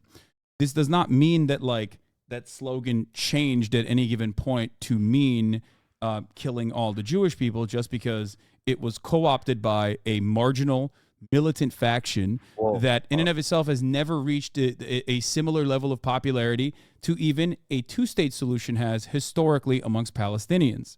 They've never pulled anywhere near 52% Where support. do you, in which part of this do you think it's fair to argue with a group that makes up 80% of all hate crimes that happen in America, or not 80, 60%, because that you can argue with them and say, no, it's fine. I'm going to tell you. Because, well, two reasons. One, because Palestinians are the oppressed party in the structure against the state of Israel, not Jews, the state of Israel, which does not, I think you and I both agree, does not represent the interests of Jews at all and will falsely conflate the interests of Jews with the interests of the state of Israel, specifically so they can continue to engage in this argument, sometimes from a disingenuous framing, a disingenuous conflation. Jewish people themselves say from the river to the sea, Palestine will be free. Jewish people are at the forefront of the anti-apartheid, anti-Zionist activism, Jewish Voice for Peace, Jews for Economic. And the existence of Jewish people doesn't, I don't, that point is not very, I mean, of course there is. What do you, of course it's, I think it's very important Because if there's it was Israelis that say it, therefore minority or Jewish people shouldn't be offended by it because some people say it. I mean, no, I think because Jewish people, I'm not going to talk about this as like Jewish people in general. The reason why I brought up Jews for Jewish Voice for Peace and other groups using this as well, like Jews themselves in America using this anti-Zionist slogan, indicates that this slogan isn't one that is about the evisceration of Jews. If that was the case, then they wouldn't use it. There was Jewish collaborators with fucking Nazis. Ethan, don't do that, please. Don't say that the Jews' Voice for Peace are akin to capos. Like that's. I'm telling you that the mere existence of Jewish voices is not a leg to stand on. I don't understand that. But of course, there's going to be failing. But the most important component here, it's like you're tokenizing a few Israelis. It seems silly. What, Ethan? You're like, here, check out my Israeli. He says it. That's not. Then I don't find it a good point. Well, I will explain to you why it's not a comparison, because I think you agree with me on this as well, that it's Palestinian emancipation is just, right? It's just. Whereas the Confederacy is not. The Confederacy was there to preserve, they said states' rights, but it was there to preserve the maintenance of slavery. Palestinian emancipation is not or has not ever been broadly defined at any moment throughout its history. The evisceration of all Jews living in Israel, or the forcible expulsion of all Jews living in Israel. Other militant factors that were never ever as popular as the broader Palestinian emancipatory movement have taken on this slogan alongside slogans like Free Palestine in general. There's nothing the same exact argument to say from Free Palestine from the river to the sea can also be applied to Free Palestine as well. It's just a matter of where the motivations lie. You have to look at how Israelis view it. Is that you're saying that Israel, I don't care about how country, Israelis view it. I will admit that I don't. And Jews at large, I think I think most Jews. I don't think Jews at large view it. I don't think that is the. What in what position are you to even say that? Well, I'm in the position of telling you almost large, entirely getting. I know. My perspective is not motivated by myself. It's motivated by Jews against anti-Zionist Jews. Seriously, how can you speak for my entire ethnic group? I find that really interesting. Well, I don't speak for your entire ethnic group. How many Jews have you polled about if they find that offensive or not? It doesn't matter if people You just find it said you know a ton of offensive. Jews. It doesn't matter if Jews find it offensive, It Ethan. doesn't That's a matter if a ridiculous. minority group finds something anti-Semitic. Yes, of course, because we're not talking about Jews at all. We're talking about Israel. This is Okay, another. I This is a know, but conflation between I'm just Israel and. talking. No, in this case, the perception is because that phrase has been co-opted by terrorist groups and it's been used widely by terrorist groups, and this the idea that's being communicated. Although we've talked about the one state idea today, and the way that we've discussed it definitely seems like more realistic. But people don't think about it that way. They think about basically the state of Israel disappearing. And when Jews around the world think about the state of Israel disappearing, and there's like a mass fucking genocide of all the Jews there, then yes, they're gonna look at that and they're not gonna be happy about it. Ethan, Israel is the party with all of the power in the structure. I'm Palestinians just have telling no you. power I'm in the just telling you structure. why I'm people are going to offended by listen to it. the Palestinian voices and tell you the historical reference points as to what from the river to the sea Palestine will be free when talking about it. So Just like at what point can a phrase be co-opted I'm by a terrorist, and then you'd be like, maybe we'll back off that one. the swastika and the Nazi comparison is actually a wonderful one, and I do not think that the Hamas or any Palestinian group has ever actually reached the machine of ethnic cleansing that But the it's the Nazis have. intention, Making dude. that It's not what comparison, they in my can opinion, is do. like It's not diminishing about. the impact of the Holocaust. It's not what they've done or can do. It's about the meaning of it. You know. Yeah, Hamas also says free Palestine. That doesn't change the meaning behind free Palestine. It doesn't mean anything. What you have to look at is what the broader Palestinians, what the Palestinian movement believes, what the Palestinian movement implies when they're saying this. And it's important. It's important because, like, what are people to do, Ethan? What is the solution here? We say Palestinians can't say from the river to the sea, Palestine will be free. There's people claiming that even saying a ceasefire is actually against Israel's best interests, or even anti-Semitic, as a matter of fact. At a certain point, you have to realize that, like, maybe it's a little disingenuous, and that it's more so to just like squash any amount of any amount of sentiment expressed towards Israel. At any point, should you think about maybe I should ease off this because it is offensive to the vast majority of Jews, interpret it in a not nice way, despite what people's intentions are, and that maybe it's counterproductive to double, triple, quadruple down on it. No, because I'm not going to. How does that help the cause of Palestinian freedom? When people go, because I'm not going to make concessions that I don't that hold no historic weight, that I'm actually listening to the Palestinians when they say what they mean, because I don't have this like secret because I don't have this like secondary assumption that Palestinians actually are sneakily meaning something else. Like they're like actually talking about the destruction of Jews. I know that's not what you said. I know that's not what you said. You're not saying that. You're not saying that at all. But there are plenty of people who are implying that. And even then, I'm simply stating the historical precedent for this sentiment. And of course, I'm going to combat misinformation. And I'm going to continue combating misinformation in a country that is outright hostile towards Muslims and outright hostile towards Palestinians from the actual state, right? There's anti-Semitism. This is absolutely true. Anti-Semitism is a gross hate crime. It is completely unacceptable. You and I are in agreement on this. I've combated anti-Semitism nonstop for the past 10 years. That there's any people that hear that and they think, you know what? That means no, we got to get rid of all the Israelis. Do you think there's anyone that believes that? That we have to get rid of all of the Israeli Jews in that area? From the river of to course, the sea. I'm sure. Yeah, Yeah, and absolutely. There are anti-Semites. There are anti-Semites in the pro-Palestinian movement. Do you think that it could be potentially misconstrued? Can it be potentially misconstrued? Absolutely. Anything can be misconstrued. Any slogan can be misconstrued. In consideration of all these things, if it can be misconstrued, if it is believed by people to mean it that way, then I don't think Jews are outside of their right to say, hey, this phraseology makes me uncomfortable. And I find it interesting that of all the minority groups, and again, people don't consider Jews a minority because they're white.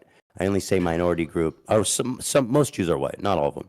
But I say it because 60% of all hate crimes in the United States are against Jewish people that make up like less than 1%. So I find it interesting that when a minority group says like this phrase makes me uncomfortable, and I think the proliferation of this phrase is, is you're saying a minority. You're saying a more minority group, hateful but than- the problem and here is I don't this. think it's fair to just say, well, fuck you. I don't think it's Because good. the And I the don't think it's good for conversation religion either. revolves around Palestinians, which Muslims are a minority group in general, Palestinians an even smaller minority group, against Zionists, specifically Zionists who are maintaining the violent nature of the apartheid state in Israel. So in that structure, there are significantly more Zionists in America than there are Zionist Jews, and then there are anti-Zionist Jews. Zionist and anti-Zionist Jews are marginal because of the number of Jews in general on the planet, right?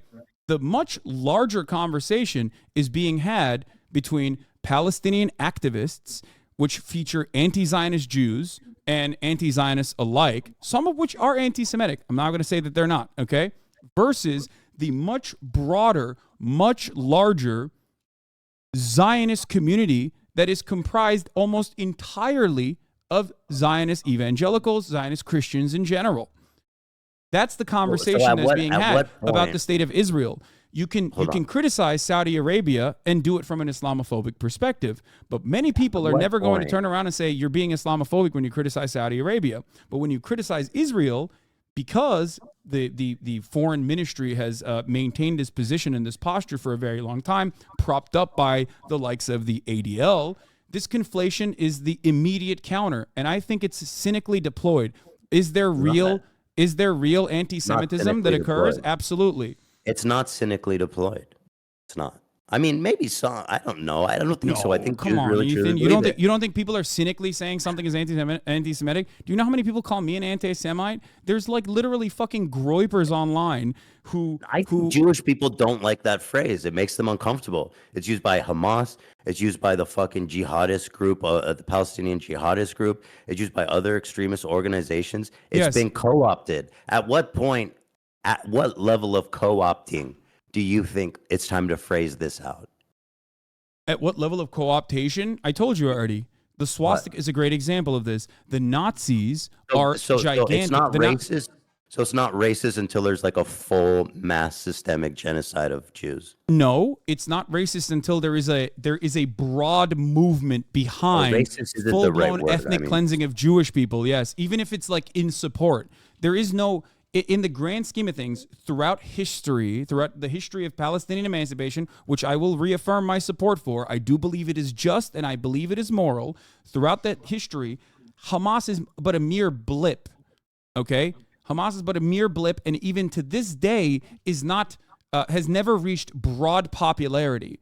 Hamas itself is like reinstituted its charter as well. If you want to fucking believe what they're saying, it doesn't matter. But ultimately, the mantra itself predated Hamas and will continue to exist as long as there is an occupation.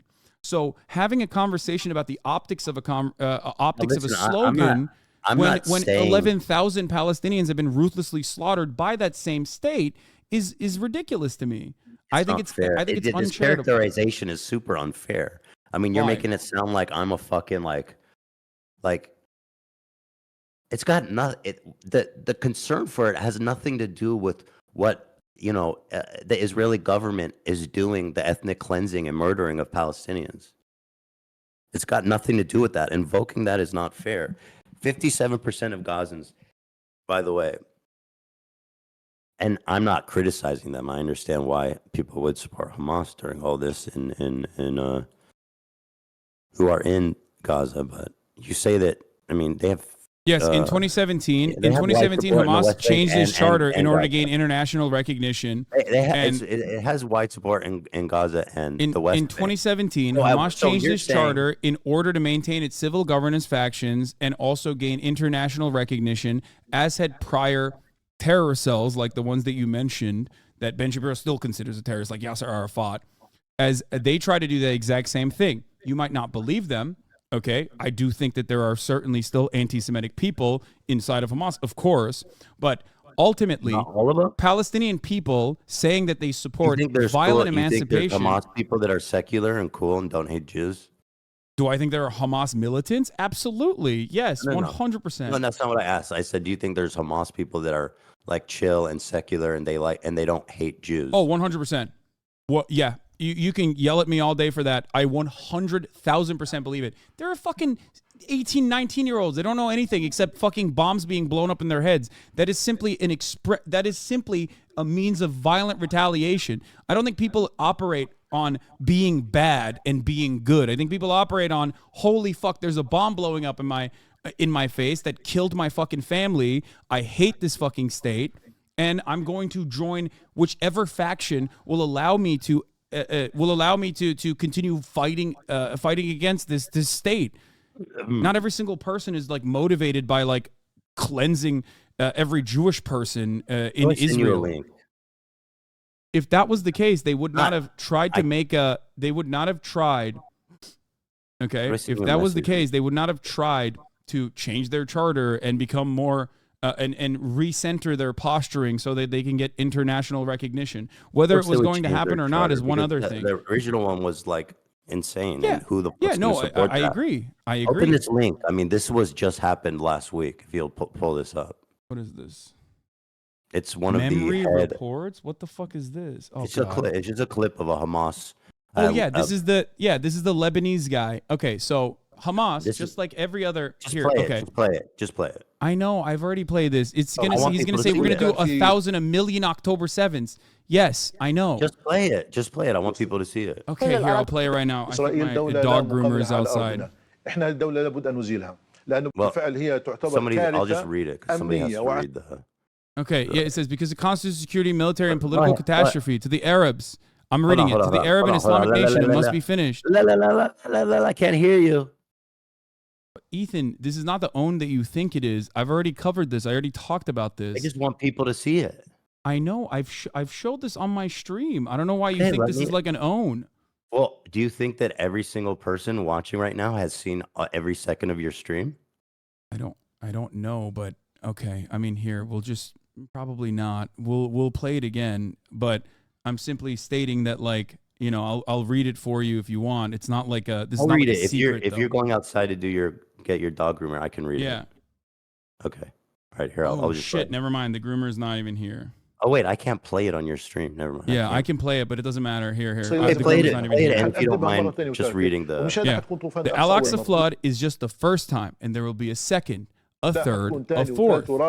Because we have the determination, the resolve, and the capabilities to fight.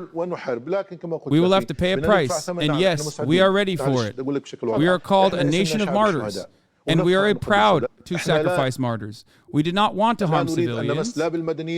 But there were complications on the ground, and there was a party in the area with a civilian population. It was a large area across 40 kilometers. The occupation must come to an end. Occupation where? In the Gaza Strip. No, I'm talking about all the Palestinian lands. Does that mean the annihilation of Israel? He says, yes, of course. The existence of Israel is illogical, but there's cuts in there too. I don't even know what the fuck he's saying, but it doesn't matter. He's saying a bunch of fucking psychotic, bloodthirsty shit. I agree. This is one of the this is a guy I've seen him before. He's a spokesman for Hamas. Yes, there are multiple different factions within Hamas right now. There are multiple different factions within Hamas right now. Hold on, let me finish it. The existence of Israel is what causes all the pain, blood, and tears. It is Israel, not us. Do you want me to talk about it? He's going to say 1,000,000 October 7th as well. It is Israel, not us. We are the victims. There's only like 10 seconds left. Okay. Therefore, nobody should blame us for the things we do. We are the victims of the occupation, period. Therefore, nobody should blame us for the things we do. On October 7th, on October 10th, on October 1 million, everything we do is justified. It is justified. Yeah, he even says it in English. He says, it is justified. Okay? Are you happy? Now, let's talk about it, because you brought this up as though this is like an own or something. One, for as many bloodthirsty psychotic freaks exist in fucking Hamas, there is the same number of non-democratically elected motherfuckers in Israel that say the exact same shit. Dude, you and I are in agreement on that. I'm saying this to defend Israel. I'm saying it because I'm just telling you why people are uncomfortable with that phrase, from the river to the sea, because they interpret its use like what this guy is saying, which is that from the river to sea, say to Israel be destroyed, and there'll be no Jews left in the region. Hi, Teddy. How are you, sweetheart? You have a good day? Okay. Yeah. For the record, from the river to the sea is in the Likud charter as well, and they do have the material. Not only do they have the support in their coalition government, but also the material realities reflect that Israel is a genocidal apartheid state. So when they say from the river to the sea, so this phrase, when does this it land become, belongs to Israel, that is a little bit more important. However, I don't even care about that sloganeering. I don't care about what Israel says either. I care about the actions. Okay. Okay. No. Well, no. You made a statement defending this slogan, and that's the conversation. Yes, I still defend it, and I'm still defending it. Listen, it's got nothing to do with defending Israel or not. I'm telling you how people feel about it. Okay. So at what point does this statement become justifiably anti-Semitic? Your position is that once basically the government has become full-blown Nazis, or I mean, whatever, Hamas or whoever has become full-blown Nazis, only then will it be considered to be anti-Semitic, and no sooner. No, that's what you. Okay, no. So when this person's statements do not speak for Palestinians as a whole, and never has. He doesn't even fucking speak for Hamas. There are two different factions, or multiple factions in Hamas. There's the civil governance branch. No, Ethan, there are literally conflicting factions within Hamas. He is the more militant faction in Lebanon. Like, I'm not even defending these guys, but at least like this is not a defense of Hamas in any capacity. This guy doesn't but you speak have for to Hamas? you have to parse through this. Of course he speaks for one faction, is what I'm trying to say. So when they are even divided amongst themselves, then like obviously tell me, at what point is this phrase allowed to be offensive? When there's like I told you. So not, you said Nazi Germany. No, I said the level of popularity and the intentions of Palestinians have never been, historically or in contemporary society, to ethnically cleanse Jewish people out of Israel or ethnically cleanse Jews as a whole, right? Depending on who you talk to on the side of defending Israel or on the side of like genuine concern, expressing genuine concern over a statement like this, it ranges from... though. It doesn't matter what Hamas's goals is when Hamas in and of itself in this very moment has never captured a broad popularity and is literally not it's not popular. It won't be popular. It will never be popular. There are Palestinian Christians living under Hamas. There are too many different opinions. Oh, you're sick too? Me too. You feel okay? You think it's because your tooth hurts? Maybe we just got sick, probably. Does your throat hurt? My throat hurts. A little bit. Do you sleep good last night? Nice. You did in the night? We'll have to, we'll take it easy today and hopefully feel better. Oh, no. No fever? Okay, good. When I'm done here, we'll go hang out and take it easy and feel better. Love you. Okay. All right. There's a couple factors to consider here. Okay, like Allahu Akbar means God is great. But for the longest time in American politics, Allahu Akbar was seen as a threat, okay? Constituted a threat. A valedictorian literally said one nation under Allah in her fucking speech a couple of years back, and people got mad at her instead of saying one nation under God. We cannot massage our expectations in a morally righteous cause to to tailor the needs, to suit the needs of those who are ostensibly defending the maintenance of an unjust structure. I think it's ridiculous to concede on a point like this, especially as someone who takes anti-Semitism very seriously. I don't think that it's appropriate. Mark Lamont Hill was literally fired from CNN a couple of years prior for saying from the river to the sea, Palestine will be free at the end of his speech at the UN. Okay? This man is a scholar. This man is a historian. He delivered a speech in front of the entirety of the United Nations, and CNN fired him. Why did they fire him? Well, I'm assuming that you don't believe Israel has the right to exist. I don't believe Israel has a right to exist as an apartheid state. No, I don't. I don't believe that an apartheid state can continue. From the river to the sea essentially means the state of Israel is going bye-bye. The reason why I brought up the historic reference point is because in its charter in 1960, I think it's like in 1965, the PFLP that first implemented this slogan literally said they wanted the Zionist entity to be dismantled so that there is a democratic secular state for all Jews living in Israel and all Palestinian Muslim Christians alike. Hold on. Who said that?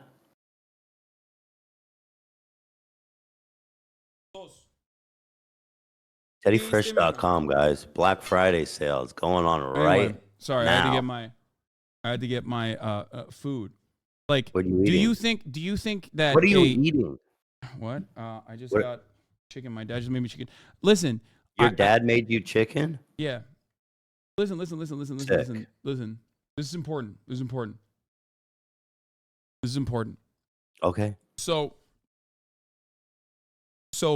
a lot of Israelis, like you also personally mentioned, right, believe that a secular singular state would mean genocide. But you also have been reasonable and have come to terms with the Israeli fears being overrepresented in this conversation. And this is the exact same conversation being played out once again. When I talk about emancipatory movements, I feature the actual people that are being wronged in this process and not the considerations of those who are defending, maybe not directly oppressing those people who are asking for a just cause that are morally on the right side, but those who are defending those who are wronging them. I don't care about the considerations of people who defend Israel in that situation. The Palestinians are the ones being wronged, which I agree with. Yeah. Then they can't be. Then they can use that phrase with. They can use phrases with impunity about Israel. I mean, if they said, kill all the Jews, then no, of course not. That's not a phrase that they can use with impunity. What if they said Israel shouldn't exist? Israel shouldn't exist? Israel shouldn't exist. It depends. It depends contextually. It's entirely about whether or not it is contextually appropriate. It's like the fucking OK sign. Nazis use it. You know what I mean? But contextually speaking, if you hit the fucking OK sign, that doesn't mean you're a Nazi. If someone is talking about Israel cannot exist within the framework that it currently exists, then yes. How many people are talking about it like that though? Like I know you are, and in like your political circles and stuff, people do talk about that. But when someone out, just in the world says Israel shouldn't exist, I don't think, I wouldn't assume their intentions are always pure. Precisely why I said context is appropriate. Context is right, but in most contexts, is important. No, I don't think in most context. I don't agree with that. It's like saying America doesn't. If you say America shouldn't exist in the way that it does, is like when I say it, it's different. I'm an American citizen. When you and I can say it easily, doesn't have any weight. There's no terrorist group trying to fucking kill Americans. What? Yes, there. Wait, I thought I don't get it. I thought Hamas was crossing the fucking southern border to come and destroy America. Right. Like, Well, I know it you're hasn't not saying happened that, yet. but I know it is crazy that people are saying that. I agree. It's absolutely fucking nuts that they think that. But anyway, understand where I'm coming from? I'm just telling you the Jewish perspective. That's why people don't. No. When they hear First from of the all, river no, you're to not telling me the sea, Jewish perspective. You're telling me. I You're am. telling. I am. No, I am. Ethan, you can't say it's just the Jewish perspective when I'm telling you because Jews. I know they're talking about Israel, but when Jews around the world hear someone say Israel shouldn't exist from the river to the sea, which is how it's interpreted, they see that. Again, I keep bringing this up. They see it as a genocide. Okay. So they Can I ask you a question? And I'm just telling you. I'm just telling you that's what it is. The perspective of like like I said, it's not every single Jew or like the Jewish perspective. Jews are not a monolith. I think that it's ridiculous to make this assertion when, like, again, Jews, anti-Zionist Jews, are at the forefront of criticizing Israel and have been using this term in perpetuity, and therefore comparing them to capos is, like, I think, very inappropriate. Dude, no. My point in comparing them is to say you can find support on any movement by anybody. You know, it's no, just but that's not. But that's not it's a broadly. not But that's to not say, like a. Hey, it But doesn't. that's not a tiny, minuscule percentage of the Jewish population. That's a very important percentage of Jewish scholars. It's a very important percentage of Israeli scholars. It's an important percentage of Jewish people in general. You're saying that you know that there's a large portion of Jewish people around the world that say from the river to the sea. Not a large portion of Jewish people around the world, but I don't So how many concern are we myself. talking? I don't concern 100? myself with what Jewish people think about a particular slogan when I'm talking about a particular slogan that is supposed to be, when I'm giving you the historical context of where the slogan comes from, not necessarily like how Jewish people perceive it, especially when Jewish people on either side of this equation are a tiny sliver of the conversation. Anti-Zionist Jews do not make up the broader movement, just like Zionist Jews do not make up the broader movement of defending Israel. It's literally we're living on a planet where invoking that there's Jewish people that agree with you is I'm just saying I don't think it's a good argument. That's all. No, I'm simply, the reason why I mentioned that is because if you consider it to be an eradication that are like in favor of the occupation too. No, the reason why I brought that, Ethan, and the reason why I think it's a disingenuous framing to compare it to the Confederate flag or to say that Jewish people agreed with like Hitler or whatever, is because you know a lot of these Jews who are anti-Zionist. You probably respect a lot of these Jews who are anti-Zionist. Do you think that they would actually fucking defend a phrase that unironically is pushing for their ethnic cleansing? Do you think that is the case? I ask you in all sincerity. About a real measurable group of people. You're just using Jewish people as a token. That's not true. Then who are these people? You're talking about 100, 200? I mean, what are we talking about? I'm talking about the tens of thousands of Jews that have been demonstrating on the streets since and you've asked them October 9th. How they feel about from the river to the sea. You've polled them on that. There are literally written there's so much written articles on this exact same thing, this sloganeering and what it actually means. Yes. Sure. They're the ones who are screaming it. They are the ones who are screaming it. Yes. Really? Show me all the Jews screaming from the river to the sea. I'd like to see a fucking video of that. Even one would actually be quite surprising. Find me one video of a Jewish person screaming from the river to the sea. Okay. Go ahead.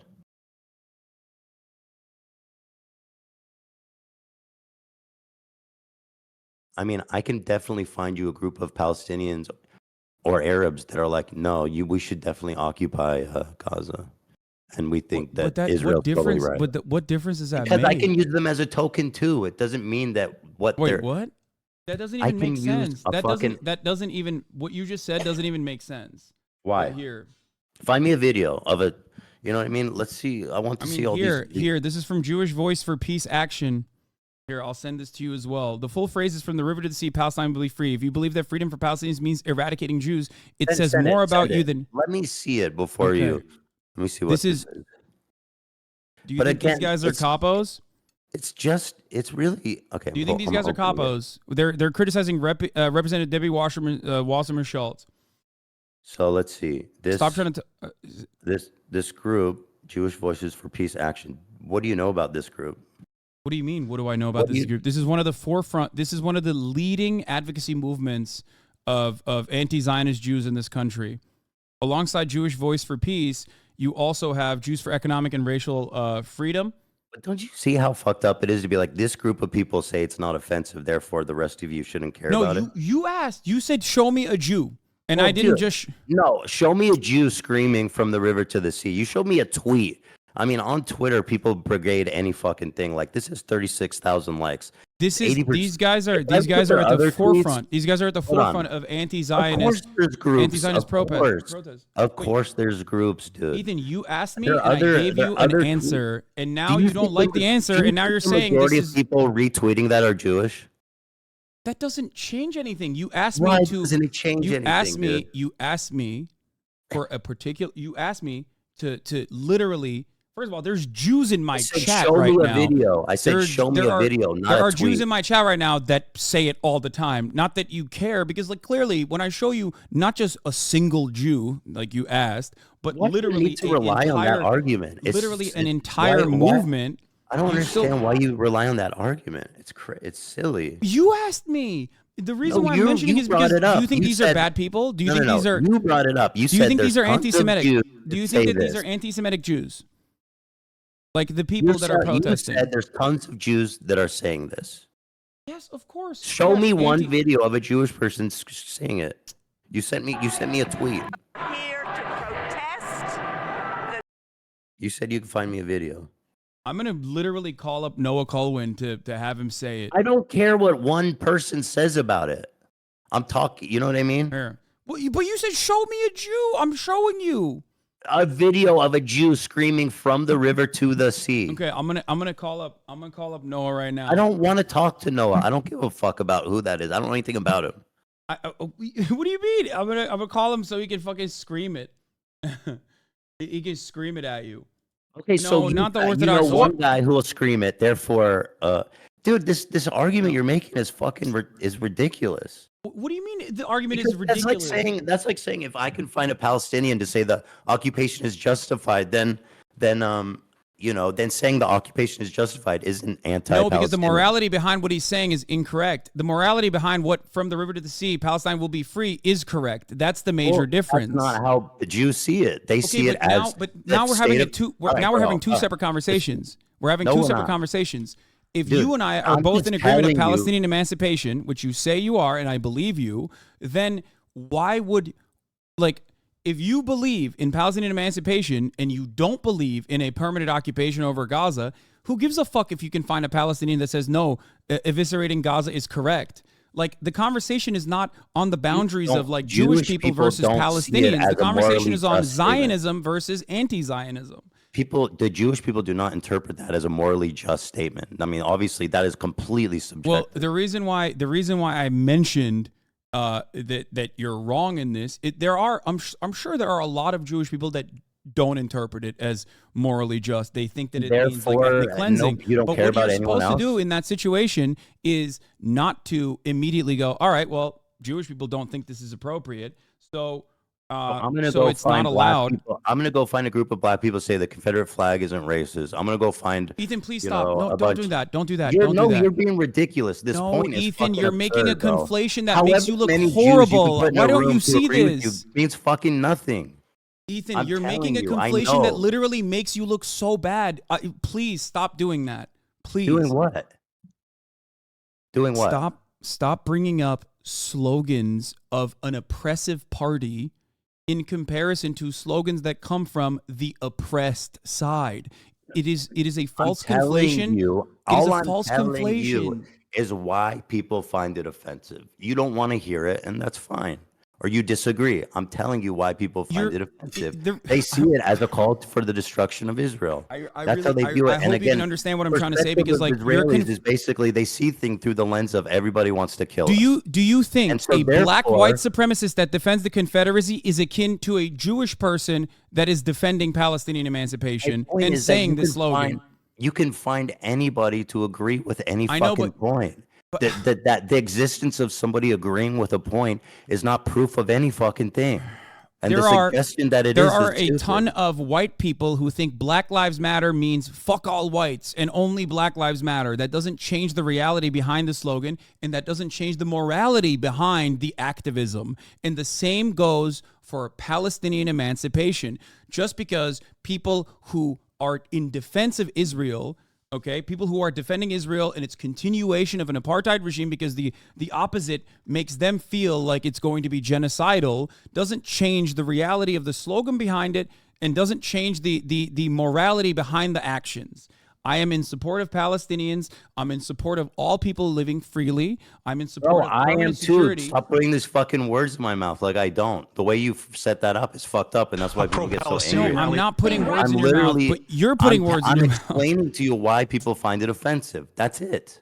Here I'm not. with the You know what I mean? Jewish boy. I'm telling you how people interpret that, and like when people double down on it and they use it, and people, it's offensive to the vast majority of Jews. I'm telling you. Despite how many you know that you could fit into a room that agree with you, I'm telling you this is going to literally, like, I'm telling you, I don't know why you won't listen to me. I'm trying to, as your friend, I'm seriously urging you to reconsider your position.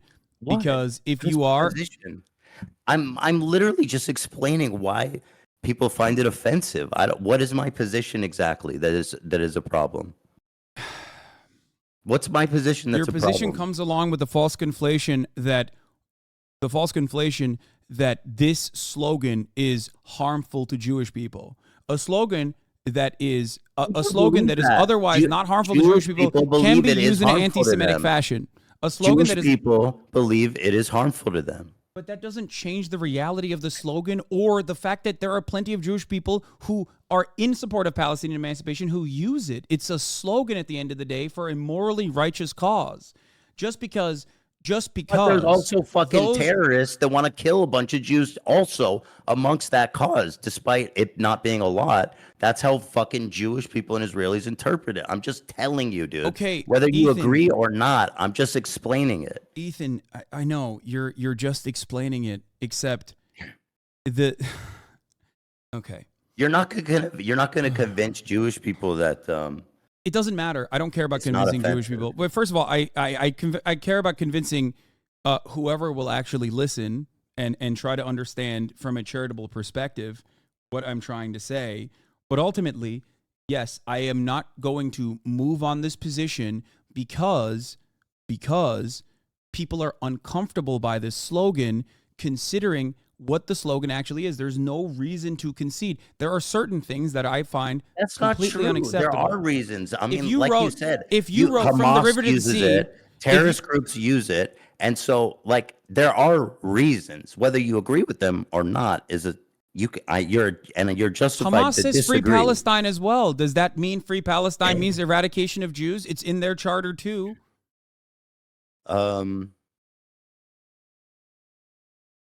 No, it doesn't mean that. Okay, what's the difference then? I mean, obviously the context matters, right? Some people mean it that way. That's some what I people said. don't. That's what I said from the start. Right, but so free Palestine in it doesn't suggest the destruction of Israel, which is how again people interpret it. No, that's not true. Plenty of Jews plenty of Zionist Jews that I've seen think free Palestine means the destruction of Jews. Okay. Not just Israel, the entirety of the international Jewish population. I don't think that, because from the river to the sea in the saying itself is people interpret it as the annihilation of Israel. That's how people see it. Okay, when you want to understand what Black Lives Matter means, do you go to white people to ask them, or do you go to black people and ask them what it means? Who do you listen to? Say what? When you want to understand the purpose behind a slogan, do you go and ask what white people think about Black Lives Matter, or do you ask black people what they mean when they say Black Lives Matter? I would. When you want to understand the Just meaning tell me your behind the point. Just slogan tell me your Black Lives point. Matter, do you ask white people what they think it means, or do you ask black people what they think it means? I guess I would probably just ask anyone involved in that movement. I don't know. Okay, that's great. Are there black people in the Black Lives Matter movement that like legitimately hate white people and like maybe want to even kill them? I'm sure there are. There's one. You can find one of everything. Okay, like I'm sure. Does what you're doing essentially with your does that using change Jews as tokens? Does that change? No, listen to my words. Does that change the broader movement and the morality behind Black Lives Matter, or does that change what people mean when they say Black Lives Matter? Black Lives Matter doesn't. Again, it's what's in the phrase, dude. Saying or the thing is like saying Black Lives Matter doesn't insinuate that other lives don't matter. It's in the fucking phrase, bro. I don't know what to tell you. From the river to the sea, Palestine will be free. Also doesn't feature from the river to the sea. We should destroy Israel and kill all the Jews. You're the one who's saying that is the secondary implication behind it. I'm just telling you how people see it, bro. I know, but if you were to tell me this is how white people feel about Black Lives Matter, I would say I don't care how white people feel in this regard because my business is not about explaining what this. There's inherent, bro. There's nothing in Black Lives Matter that's saying that white lives don't matter in the fucking There's nothing slogan. From the river to the sea, Palestine will be free that implies Jewish people must be eradicated or Israel must be destroyed and Jewish people in it must be killed. A lot of people disagree because you're talking about from the river to the sea. Yes, a lot of people who are not Palestinian and a lot of people who are not anti-Zionist disagree. Anti-Zionists, on the other hand, don't agree, and they are the ones who are using the slogan. So why would I'm asking you, if I'm not going to ask a white person who is against Black Lives Matter, why would what they feel about this slogan? Why would I go to in the broadest majority Zionists, both Jewish and Christian? Why would I ask them what they think about a Zionist, anti-Zionist slogan? I already explained it, but you don't want to hear me. What? No, I'm asking you. Like, it's not in the fucking slogan itself says. People interpret it as destruction of Israel. I know it doesn't say let's destroy Israel, but it's not. But that's from the river to the sea is mainland Israel. Okay, Ethan. That's it, man. That's how people see it. You can't simply say that's how people see it, and it is though. There. But it doesn't matter how Zionists see it. What matters is how anti-Zionists speak it. Anti-Zionists of all backgrounds, just like Zionists of all backgrounds, will sometimes cynically and other times, because they're misguided, think that this spells the genocide of Jews. It does not.